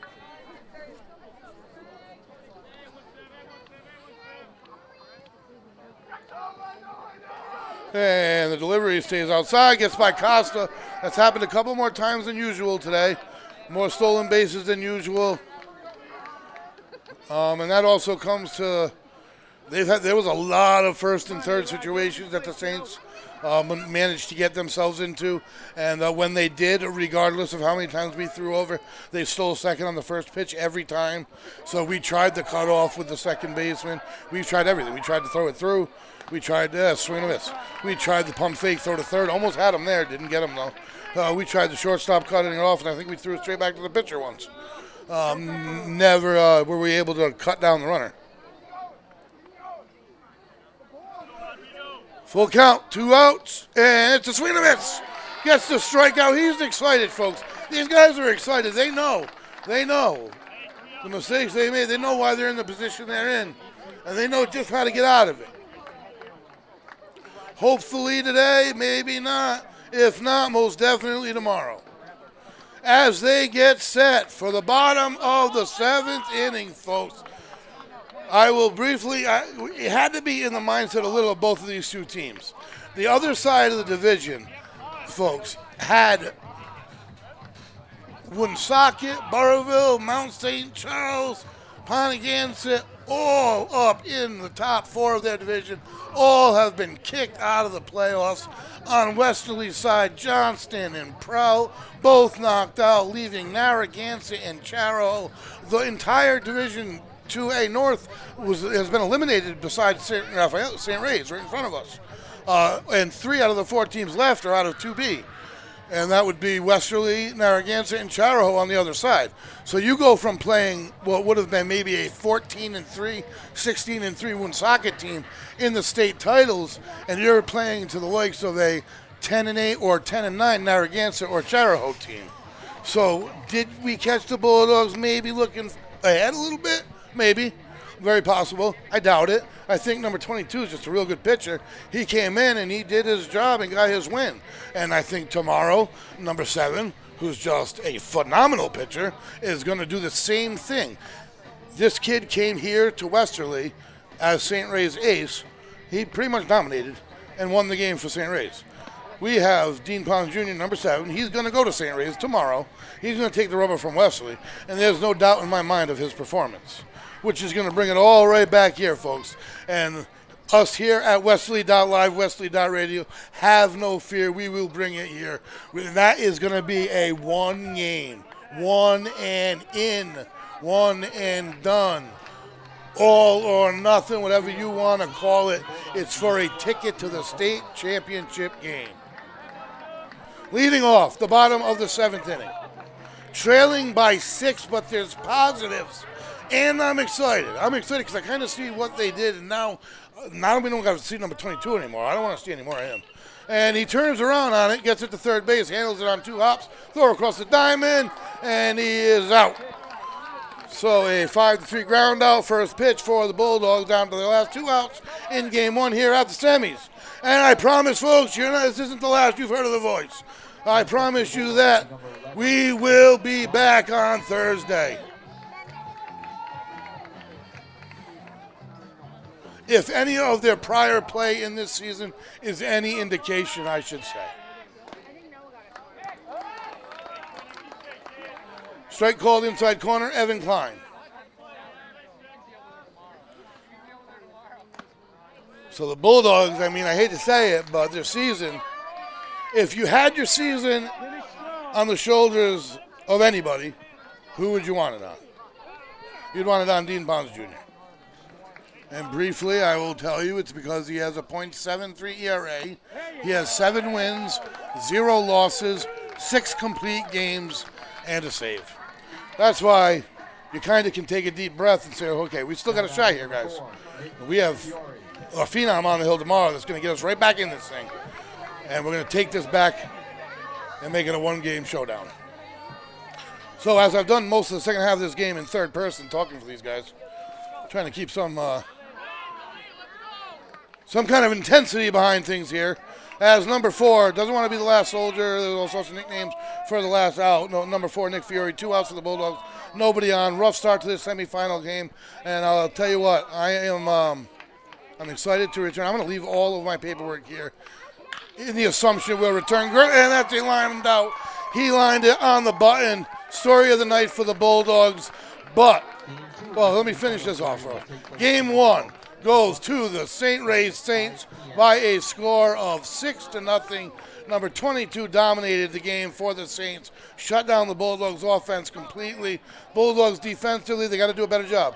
They really do. Their season now, folks, comes down to the arm, the right arm of Dean Pons Jr., number 7 for the Bulldogs, and there is no other arm in the state of Rhode Island I would rather have my season sit on than Dean Pons Jr. And because of that, I am in full confidence we will be back for a deciding game and a ticket to the state title. Good luck to the Bulldogs on the road, folks. Westerly.live, Westerly.radio. Signing off till Thursday, we hope, folks.